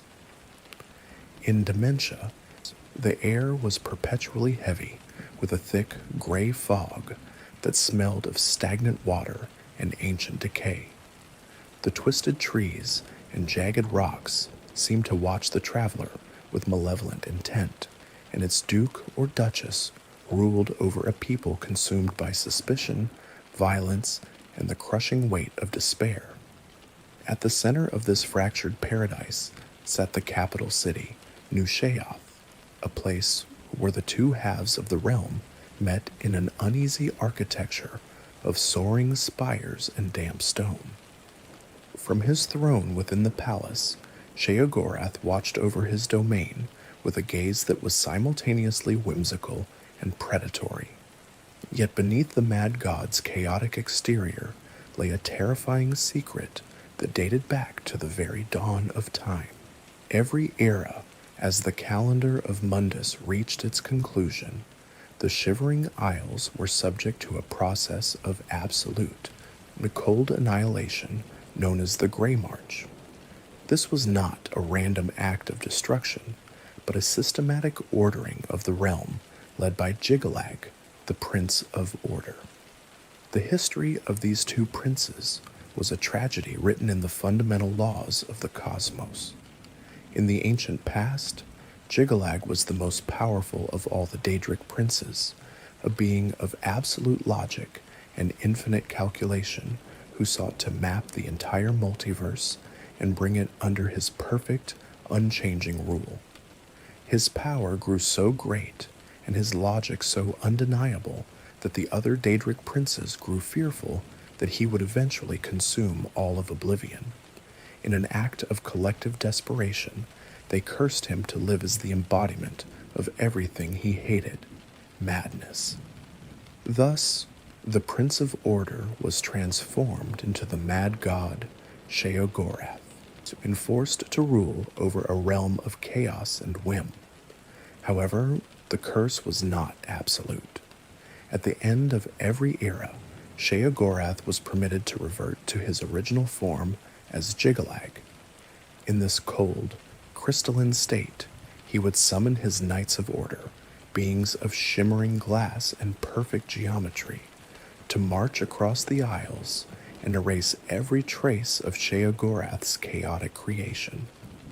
Once the realm was reduced to a blank, orderly slate, Jiggalag would transform back into the Mad God, left to rebuild his world of madness from the ruins, a cycle of creation and destruction that had continued for an eternity. In the year 433 of the Third Era, as the Oblivion Crisis reached its zenith in Tamriel, Sheogorath sought to end this eternal cycle of futility once and for all. He recognized that he could not defeat his other half through divine power alone, for they were two sides of the same coin. Instead, he sought a mortal champion to mantle him, to undergo the trials of the Isles and effectively become the Prince of Madness. The individual known as the Hero of Kvatch, having already proven their mettle against the forces of Mehrunes Dagon, was drawn into the Isles through a mysterious stone doorway that appeared in the Niben Bay. The journey through the Isles was a descent into a psychological labyrinth. To reach the throne, the champion first had to pass through the Fringe, a waiting area for visitors regulated by the massive, terrifying gatekeeper. The air here was heavy with the anticipation of those who had come to seek the mad god's favor, only to find themselves trapped in the threshold. Once inside the realm proper, the hero was forced to navigate the whims, and terrors of the mad god, moving between the vibrant gardens of mania and the paranoid swamps of dementia, eventually assuming the mantle of a duke to gain entry to the inner sanctum of power.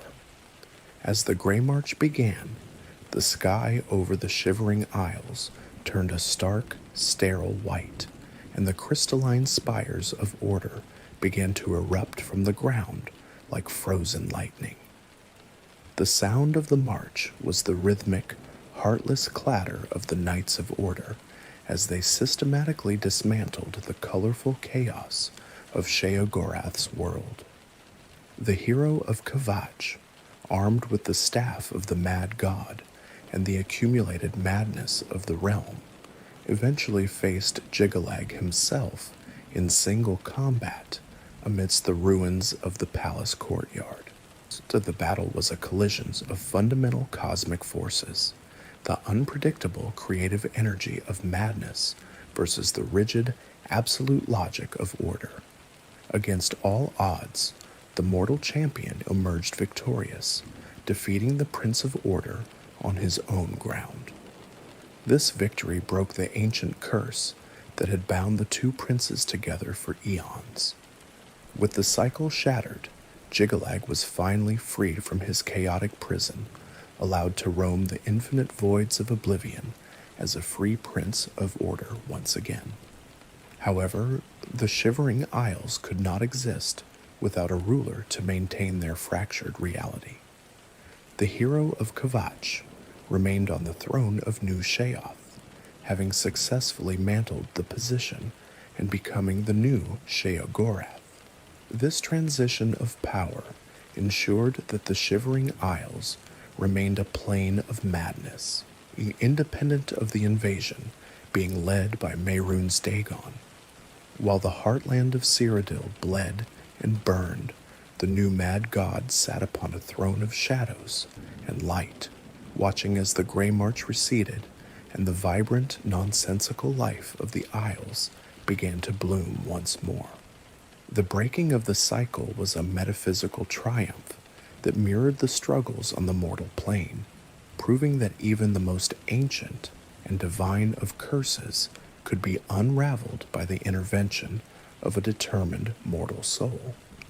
Yet even as one god found his freedom and another found his throne, the time had come for the hero to return to the burning world of Mundus to face the final, horrifying vision of Mankar Cameron. With the great sigil stone secured from the freezing battlefield of the north, the ritual prepared by Martin Septim reached its harrowing conclusion, opening a shimmering golden doorway into a place that should never have existed in the natural order of the cosmos. This was Gaia-Alada, the pocket realm known to the faithful of the Mythic Dawn as Paradise, a world anchored into the voids of Oblivion by the singular malevolent power of the Forbidden Tome. To step through that portal was to leave the ash and sulfur of the mortal struggle behind and enter a landscape that, at first glance, seemed to be the ultimate reward for a lifetime of devotion. The air in Gaia-Alada was not heavy with the scent of burning cities, but was instead remarkably clear, carrying the delicate, sweet perfume of blooming flowers and the crisp, clean aroma of a sun-drenched coast.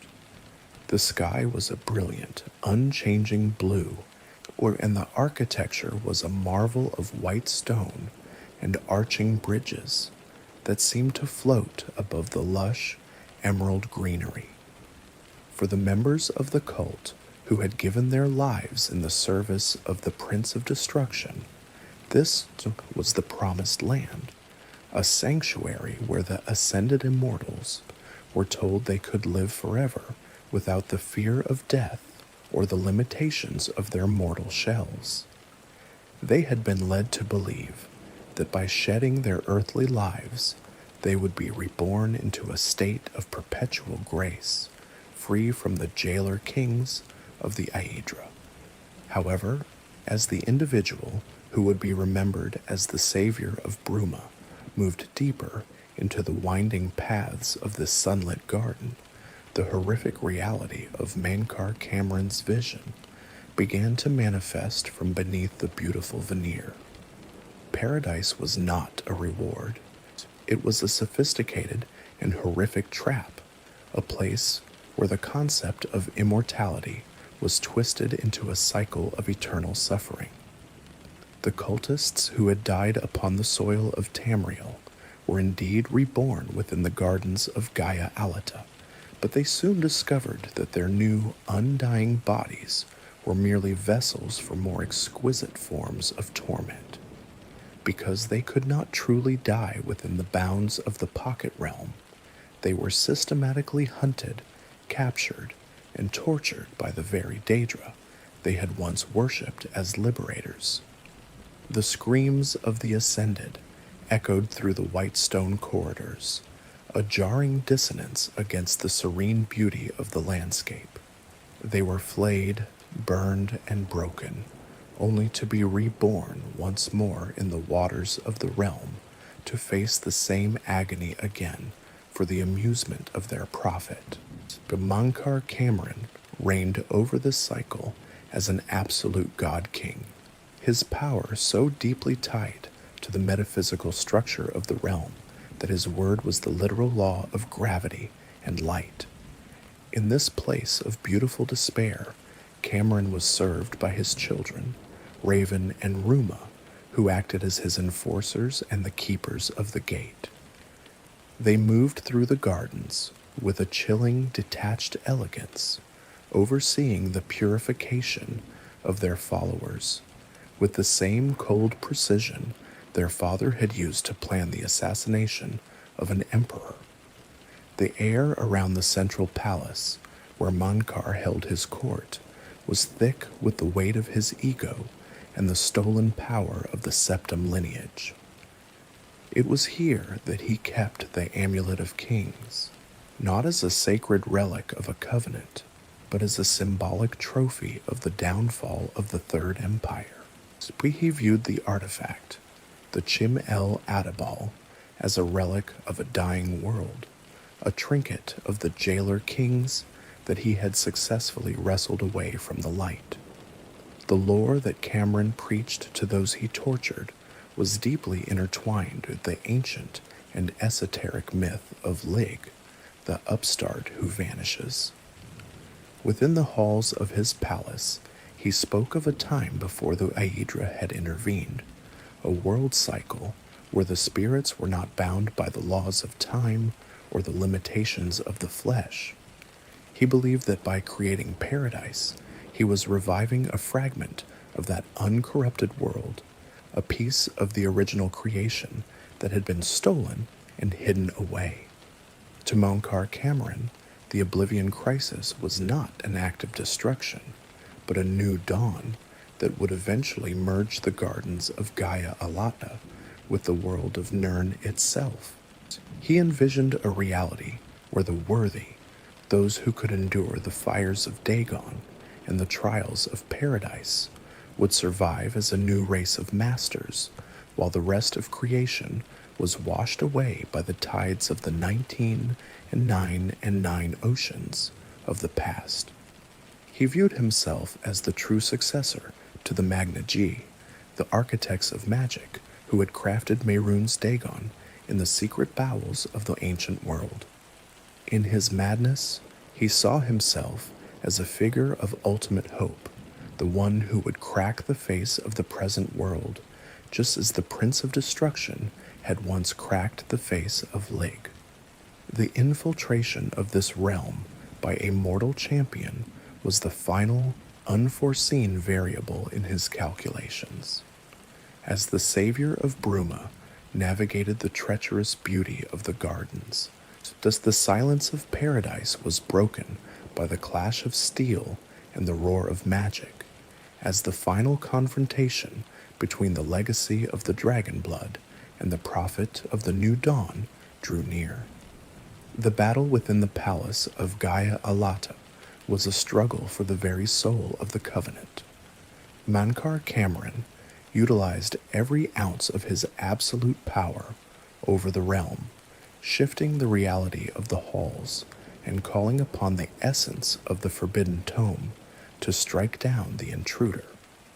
Yet the strength of the prophet was tied to the very realm he had created, and as his children fell and his sanctuary was breached, the stability of paradise began to waver. The ultimate goal of this desperate mission was the recovery of the Amulet of Kings, for without it, Martin Septim could never hope to relight the Dragonfires or seal the gates that were now consuming the capital.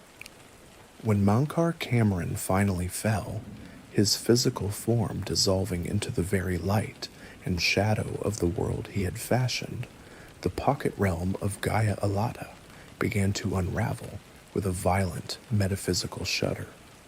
The white stone bridges crumbled into the void, and the blue sky tore apart to reveal the true, hungry darkness of Oblivion that had always been lurking behind the scenery. The savior of Bruma, clutching the Amulet of Kings, was cast back into the mortal plane as the portal collapsed, leaving the ascended immortals to face whatever fate awaited them in the ruins of their false sanctuary.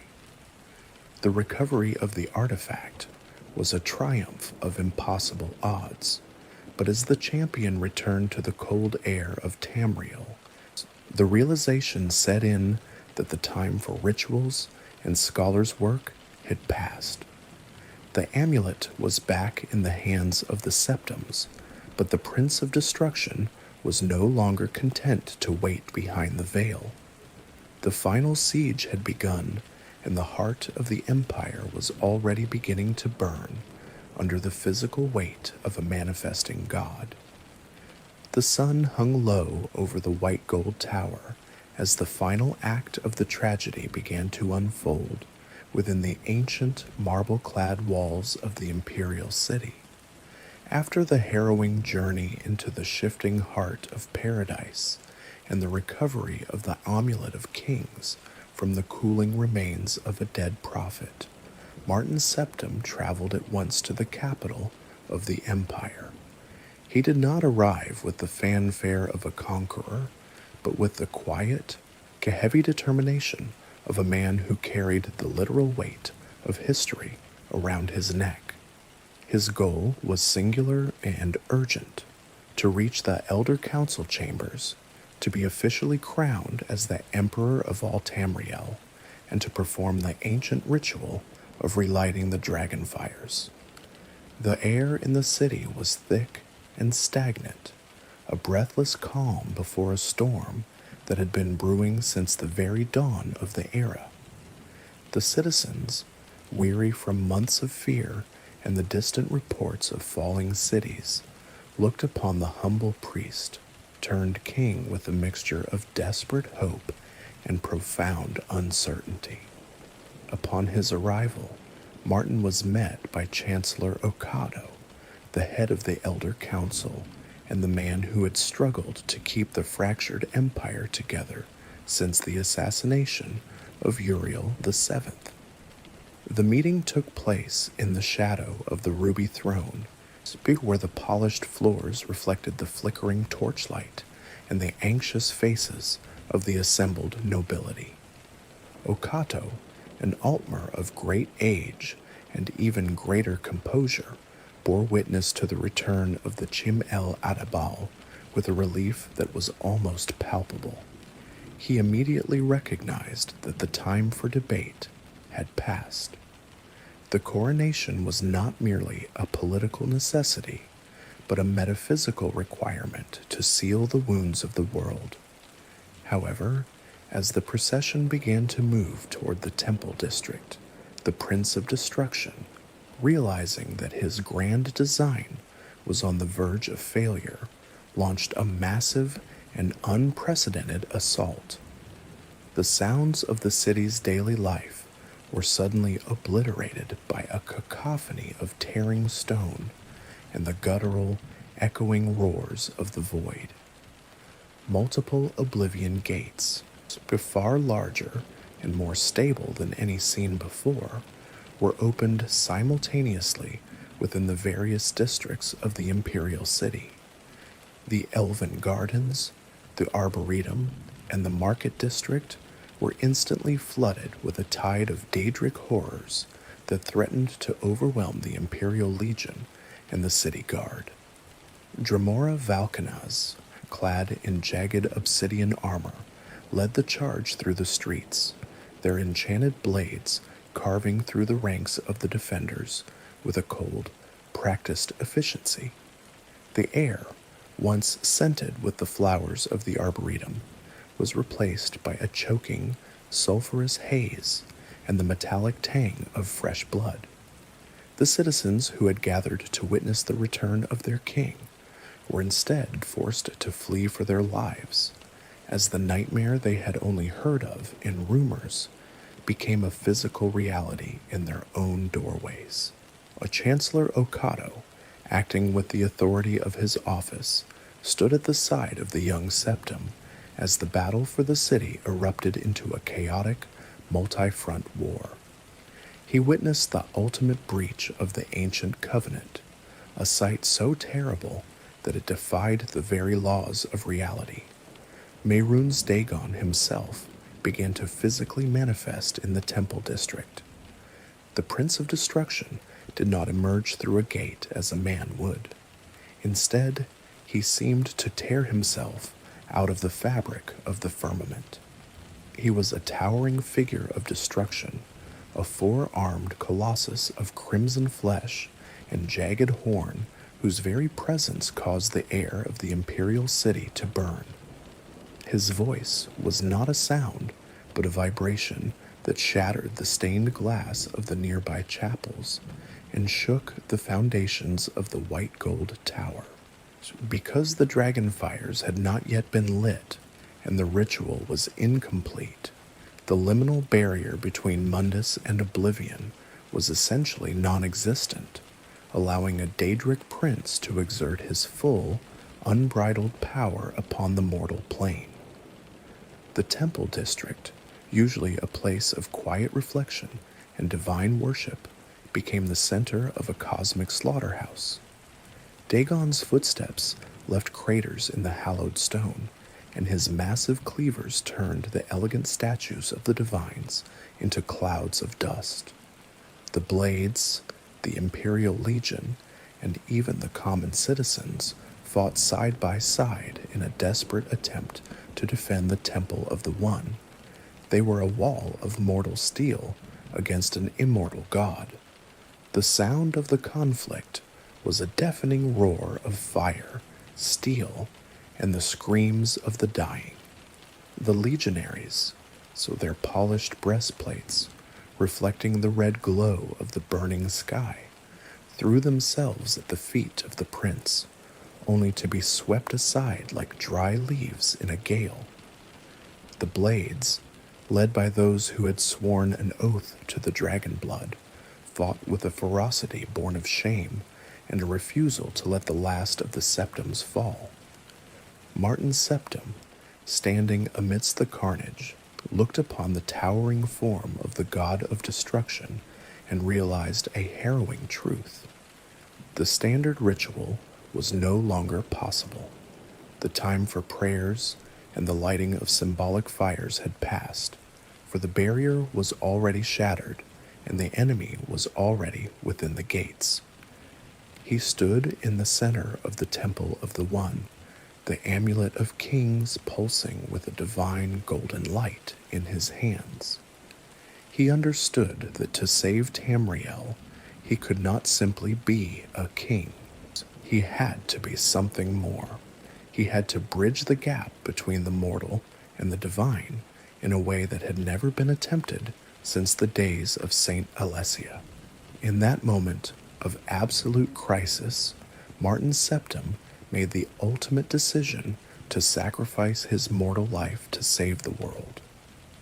He turned to his companions and his protectors with a look of profound peace, a philosopher king who had finally found the answer to the greatest riddle of all. The heat radiating from the manifestations of the void was so intense that the stone of the Imperial City's streets began to crack and pop, releasing the trapped moisture of centuries. As the great gates tore through the reality of the city districts, the sound was not a single crash, but a continuous, rhythmic grinding of the metaphysical gears of the world. In the market district, the stalls of the merchants were overturned and consumed by the fires that leaked from the portals. The smell of burning spices and silks mingled with the unmistakable heavy scent of Daedric sulfur. The sky over the white gold tower turned the color of a fresh bruise, a swirling mass of purple and crimson clouds that seemed to pulse with the heartbeat of Mehrunes Dagon himself. Every time the Prince of Destruction moved his massive four-armed frame, the air rippled with a distortion that made the very towers of the city appear to bend and sway. Martin Septim, his priestly robes now stained with the soot of the city and the blood of those who had fallen to protect him, moved toward the Temple of the One with a gait that was steady and unhurried. He carried the Amulet of Kings not as a prize, but as a burden that he alone could bear. The artifact seemed to glow brighter with every step he took toward the manifestation of Dagon, the souls of the dragonborn rulers within it, sensing the proximity of their eternal enemy. Around him, the Imperial legionaries formed a desperate phalanx, their shields interlocking to create a corridor of steel amidst the fire. They were men of the Nibene and Colovia, their cultural differences forgotten in the face of absolute extinction. Their captains shouted orders that were barely audible over the roar of the burning air, their voices hoarse with the effort to maintain discipline as the ground beneath them shook with every stride of the Daedric prince. Inside the Temple of the One, the atmosphere was one of ancient, hollowed silence, though it was rapidly being encroached upon by the chaos outside. The high, vaulted ceilings and the stone altars dedicated to the 8 divines were lit by the flickering red glow from the open doorways. It was here that the ritual of coronation was intended to occur, but the temple had instead become the final redoubt of a dying dynasty. Chancellor Okado stood by the entrance, his hands glowing with the blue light of warding spells as he attempted to keep the lesser Daedra from breaching the hallowed space. He watched as Martin Septim walked toward the center of the temple, the young man's face illuminated by the golden pulse of the Amulet of Kings. The realization of what Martin intended to do began to dawn on the Chancellor, a look of profound sorrow crossing the face of the ancient Altmer. The Prince of Destruction, Mehrunes Dagon, loomed over the temple like a mountain of red flesh and jagged iron. His 4 arms reached toward the heavens as if to pull down the very stars, and his presence made the spiritual weight of the area feel heavy and suffocating. Because the Dragonfires remained cold and the liminal barrier was non-existent, Dagon was not a ghost or a projection. He was as solid and real as the stone of the city he was crushing. He was the embodiment of revolution and destruction, and he had come to reclaim the world for his own. The battle for the Imperial City had transcended a mere military engagement. It was now a struggle for the fundamental order of the cosmos. Martin Septim stood at the focal point of this struggle, a single mortal man prepared to challenge the power of a god with the only weapon he had left, the blood of the dragon and the sacrifice of his own soul. The final siege of the Imperial City was reaching its climax, and the fate of the world hung upon the breaking of a single ancient stone. The air within the temple of the One was thick with a tension that felt like the very fabric of the world was being pulled taut to its breaking point. Outside, the sound of the Imperial City burning was a constant low roar, punctuated by the high-pitched, terrifying screams of the Daedric invaders and the rhythmic, earth-shaking footsteps of Mehrunes Dagon himself. Inside the hallowed stone of the temple, the light was dim and red, filtered through the smoke that billowed in from the open doorways, yet it was soon to be eclipsed by a radiance far more ancient and powerful. Martin Septim, the man who had spent his life as a humble priest before being thrust into the center of a cosmic catastrophe, stood before the high altar. He held the Amulet of Kings, the Chim-El-Adabal, between his hands, and the artifact seemed to hum with a restless internal energy, its deep crimson facets pulsing like a heartbeat that spanned thousands of years. He understood with a clarity that surpassed all mortal logic that the traditional rituals of the Empire, the coronation, the formal prayers, and the lighting of the sacred fires were no longer sufficient to mend a sky that had been torn open by the hands of a god.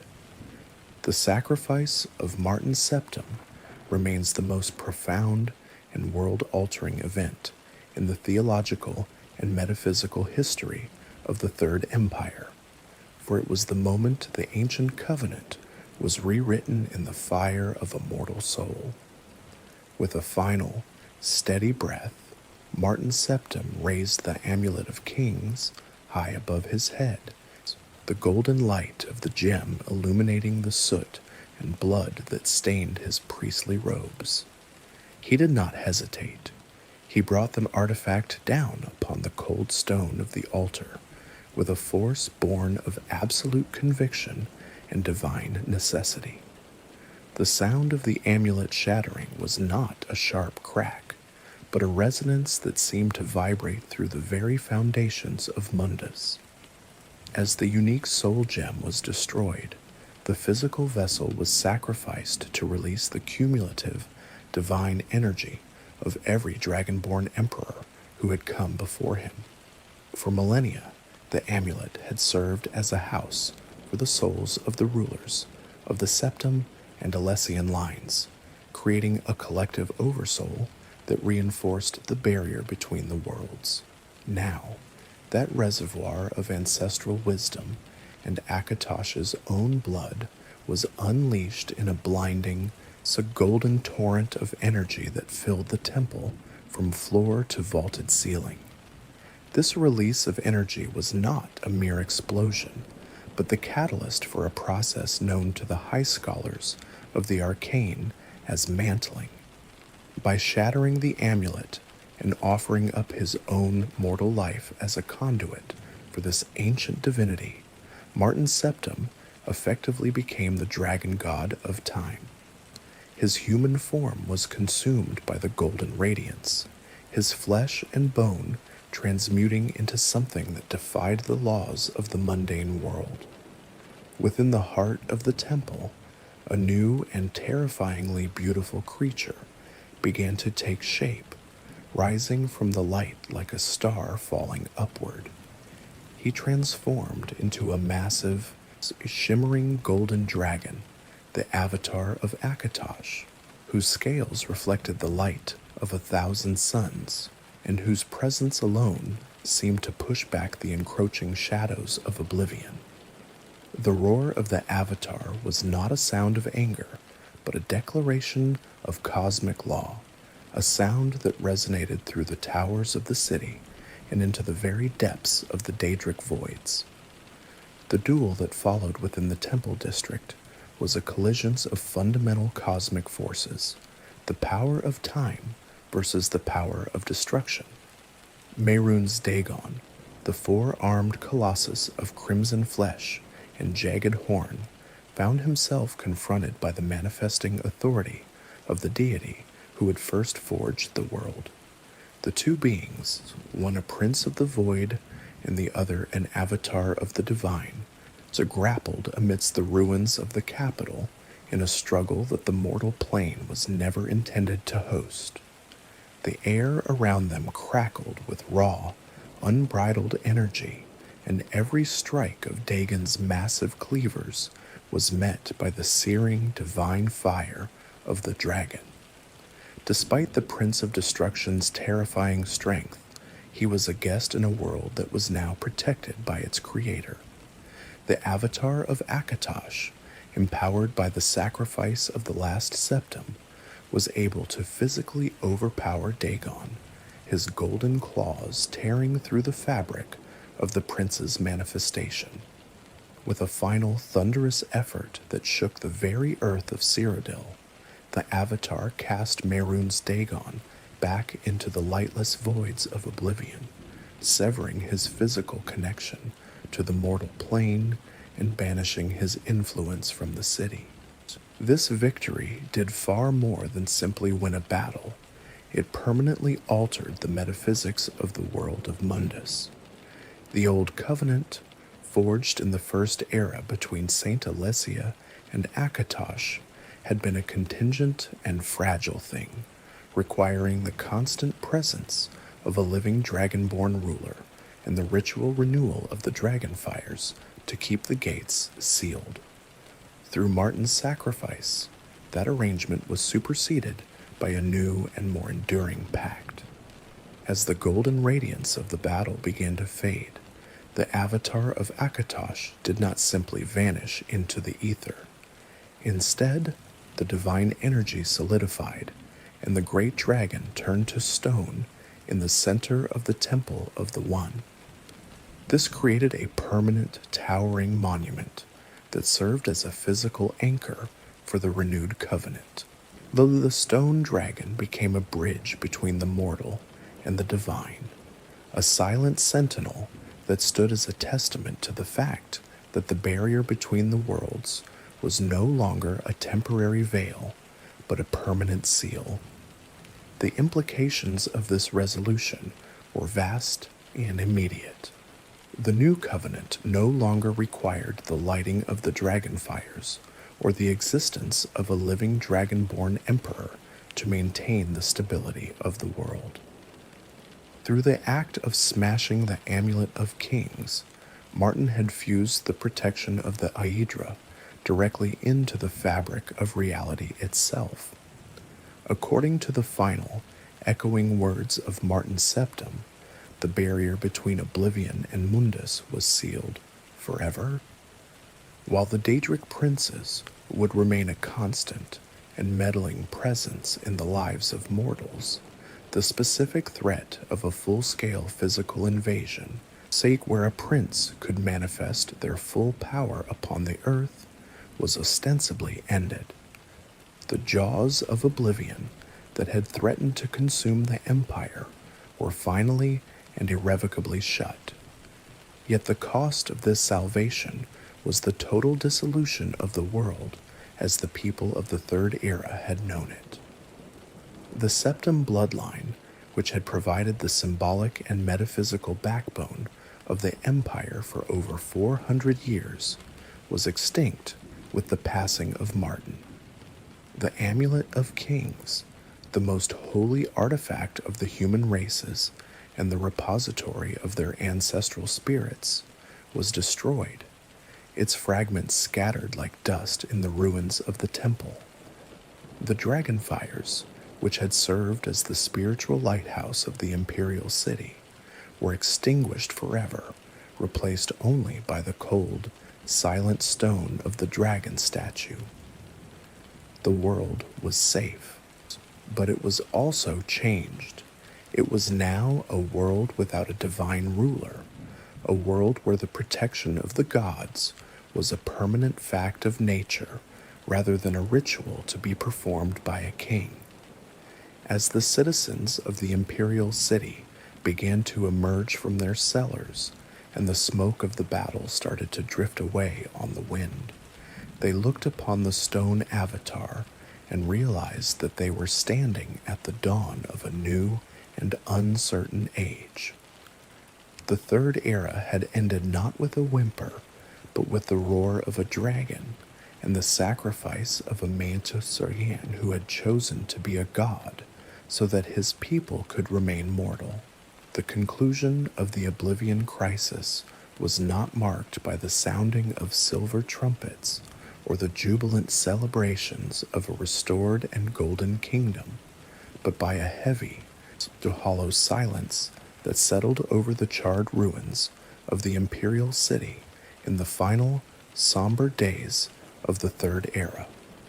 While the world had been snatched from the very brink of absolute annihilation by the divine sacrifice of the last Dragonborn, the empire of the Septims was left in a state of terminal and profound instability that no amount of victory could easily mend. The air in the capital was no longer thick with the stinging sulfur of the void, yet it was now heavy with the weight of an uncertain and frightening future.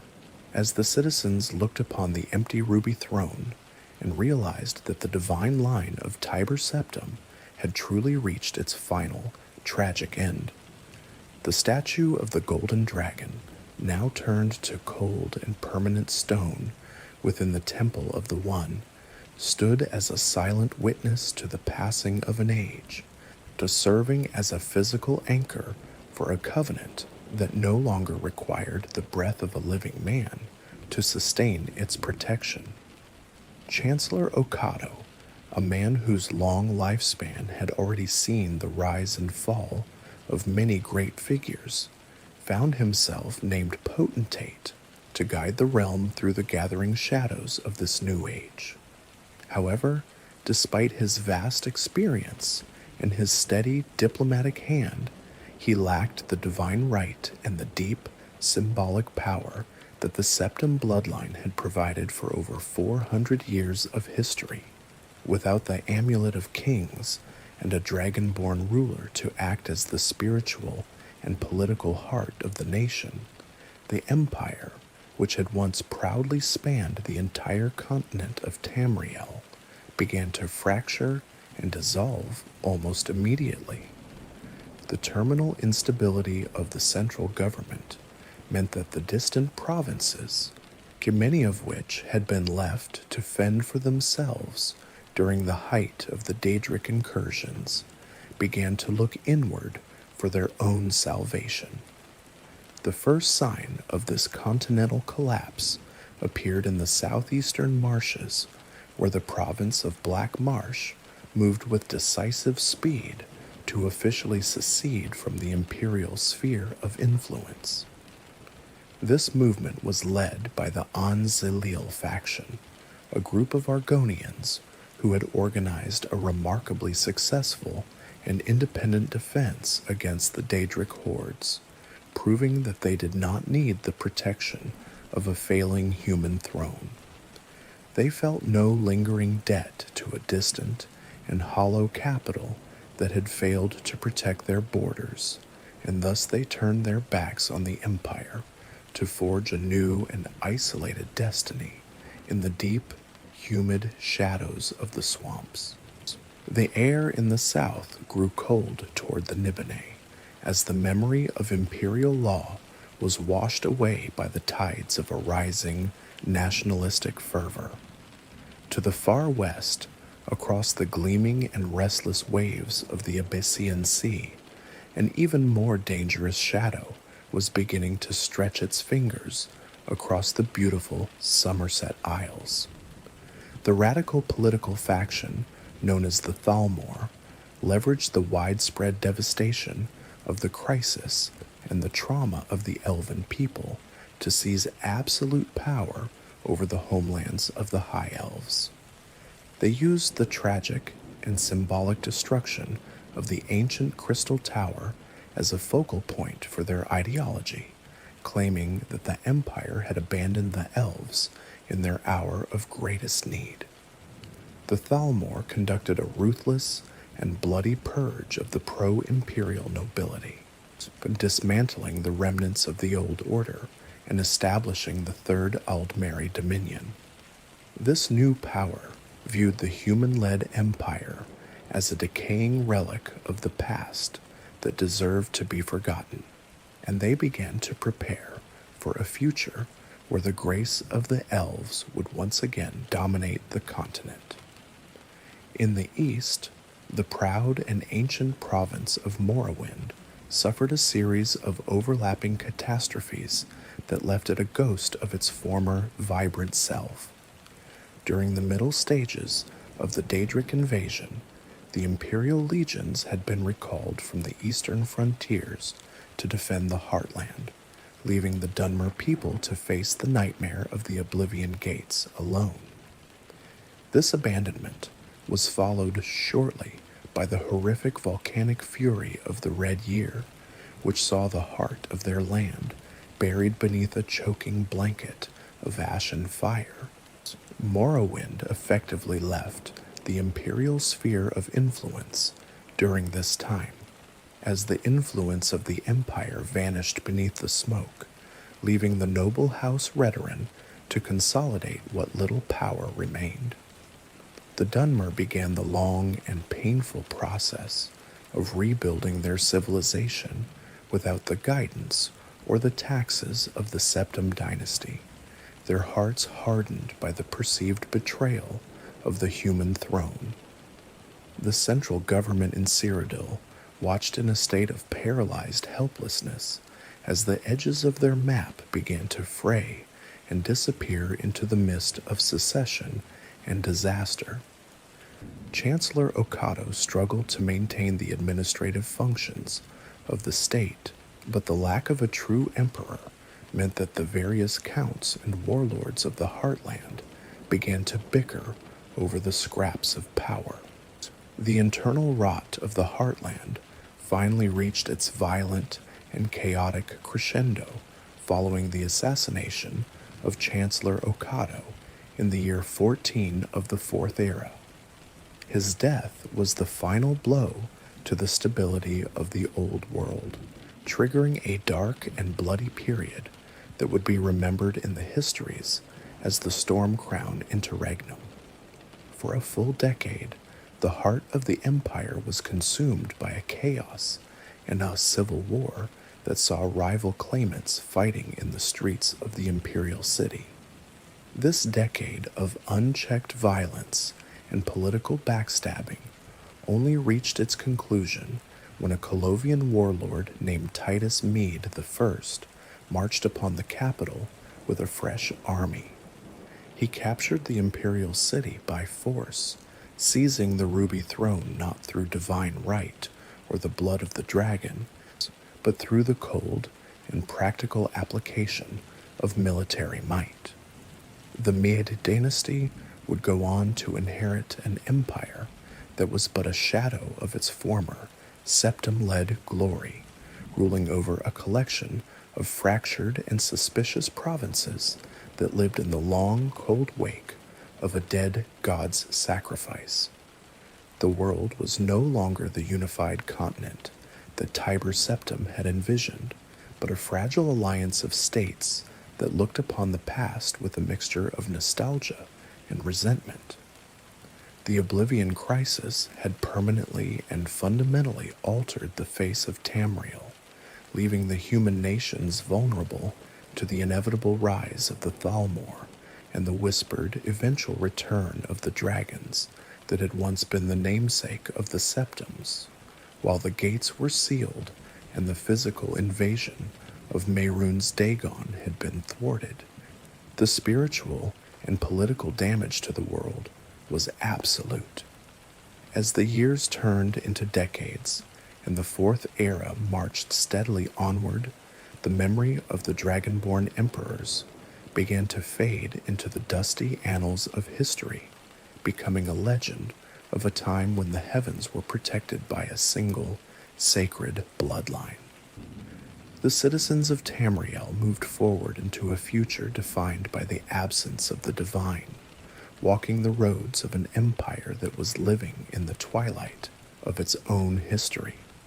The memory of Martin Septim's sacrifice remained a flicker of light in a darkening world, a reminder that the cost of survival was the end of the era they had loved. Tamriel was saved, but it was also broken, left to find its own way through the silence that followed the fading of the dragon blood.